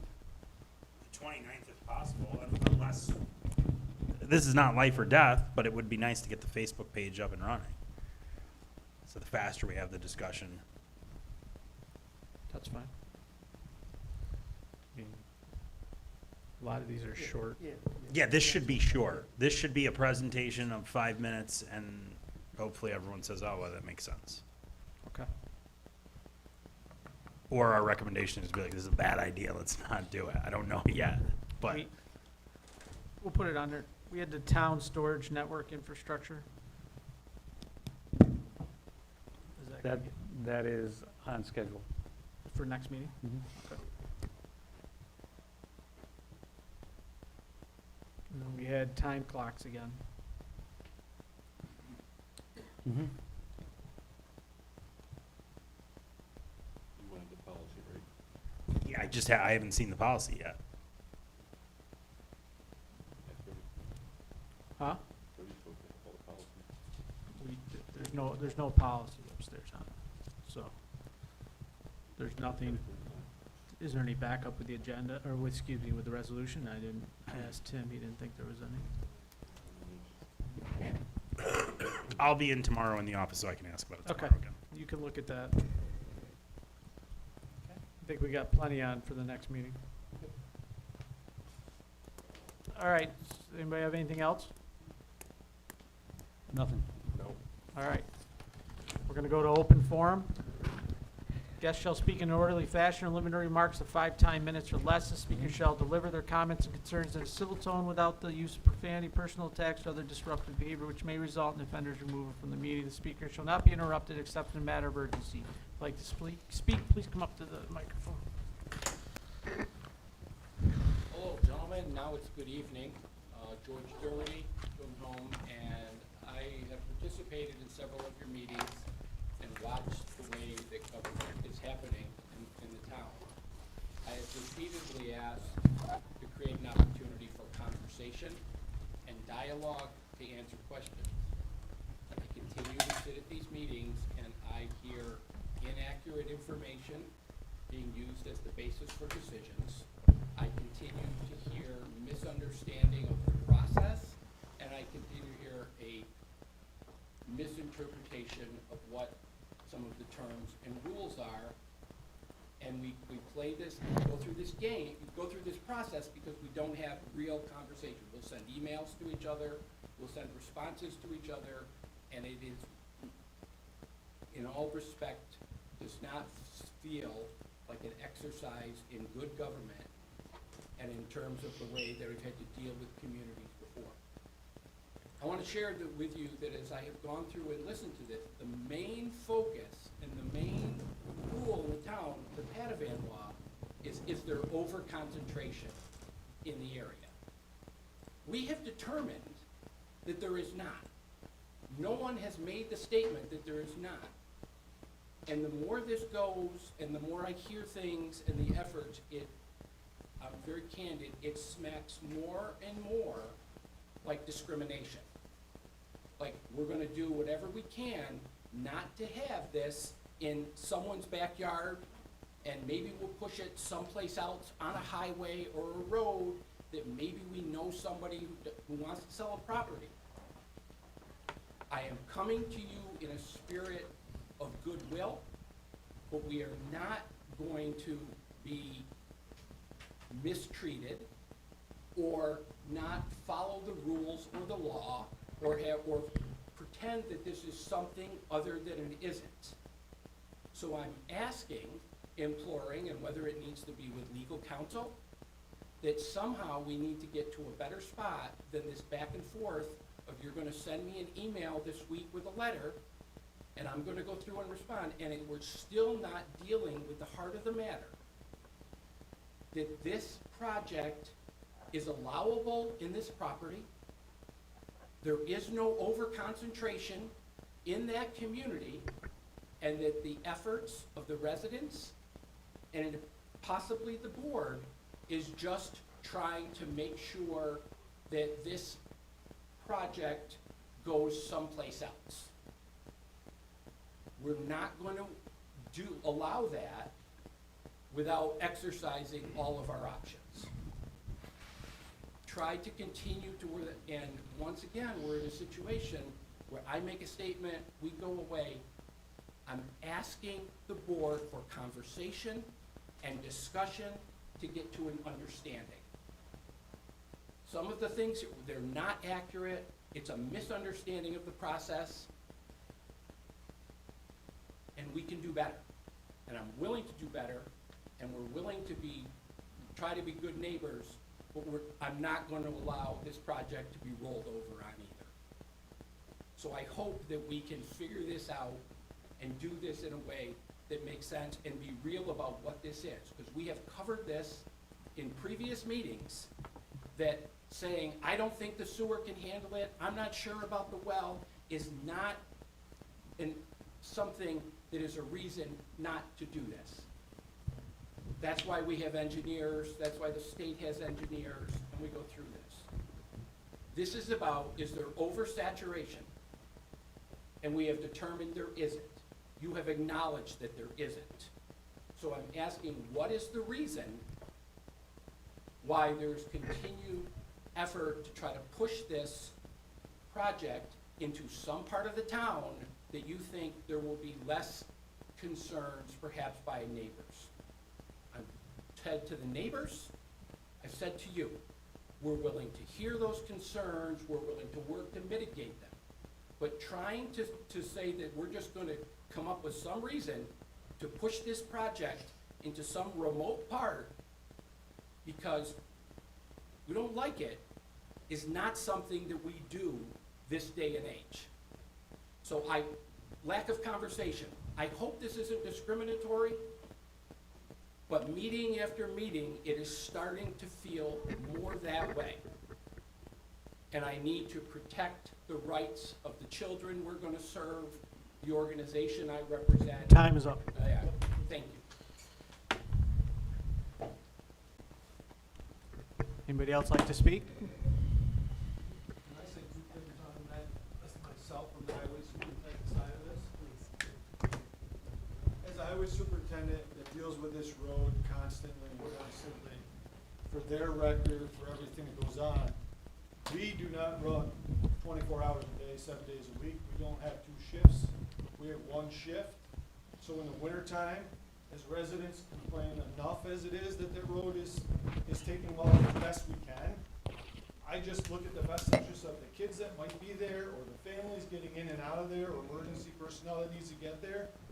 We're gonna be delayed if something happens going on there. That's number 1. Number 2, we have multiple places in the town where they put things like this and they've said, oh, we're not gonna park on the road, we're not gonna park on the road. We have issues with them parking on the road as employees because there's not enough parking spots. I feel this one might have a little problem with parking, so I just wanna make sure that's addressed by them as well, because this is basically a 1-lane road. If we get a car parked on that, we can't even get through. So that's just my concerns as a highway superintendent, being in that area, to be able to better serve the residents and anybody else that goes up that way or in there for whatever happens. So, not against or for, but those are my big concerns with that, just so everybody knows. Thank you. Anyone else? Okay, seeing nobody else.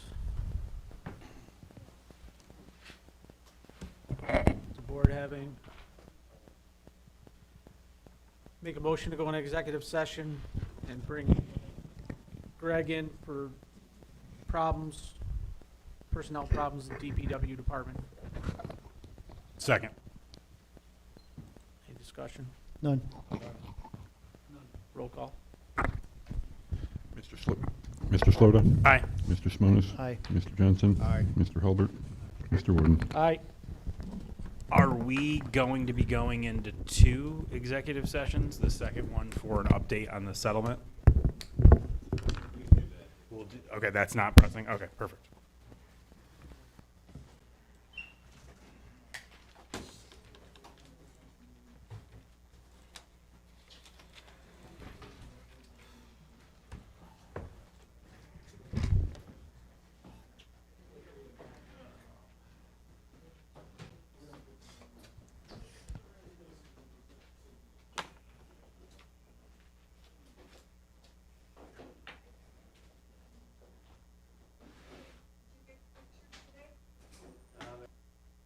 I got here just in time for the meeting. Okay. Yeah, I gotta run around tomorrow, I gotta run around Friday too, so I'll get them, I'm gonna have them this week for sure. Okay, so I was gonna slip it then in the, letter. Probably, it's kind of, you'll be thinking there's. Trick is to not lose it.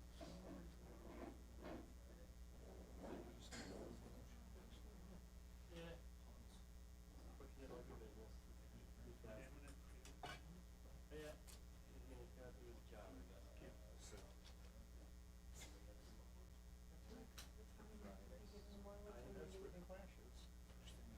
No matter if you know somebody.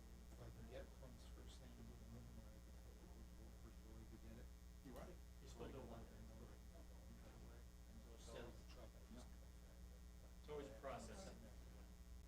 They present it as one for a possibility. And we gotta talk to somebody about my drum, I ain't here yet. Hold on to him for me.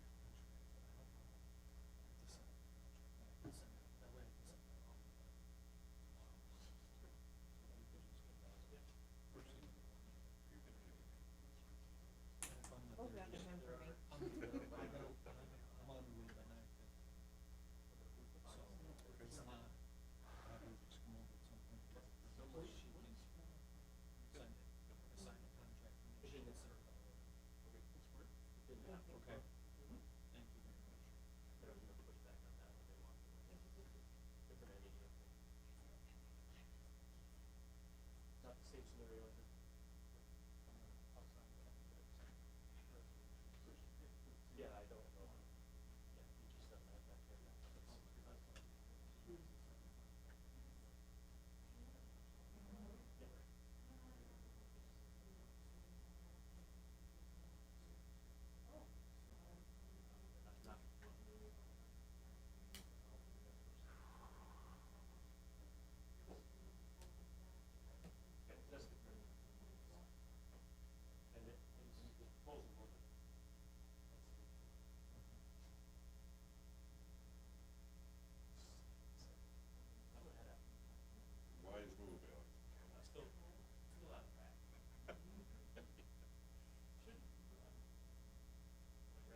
have to do your thing, or? No, we can do that.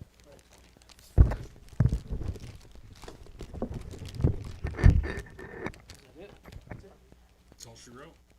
I have one last thing. I give you my 30-day notice, so you can get somebody in here as supervisor. I'll have it in writing tomorrow.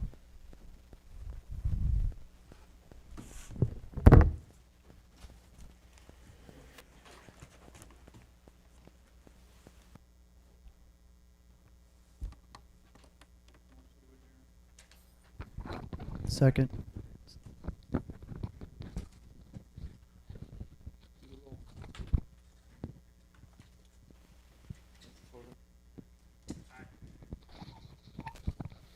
Florida. Mr. Simonis. Aye. Mr. Johnson. Mr. Hulbert. Mr. Warden.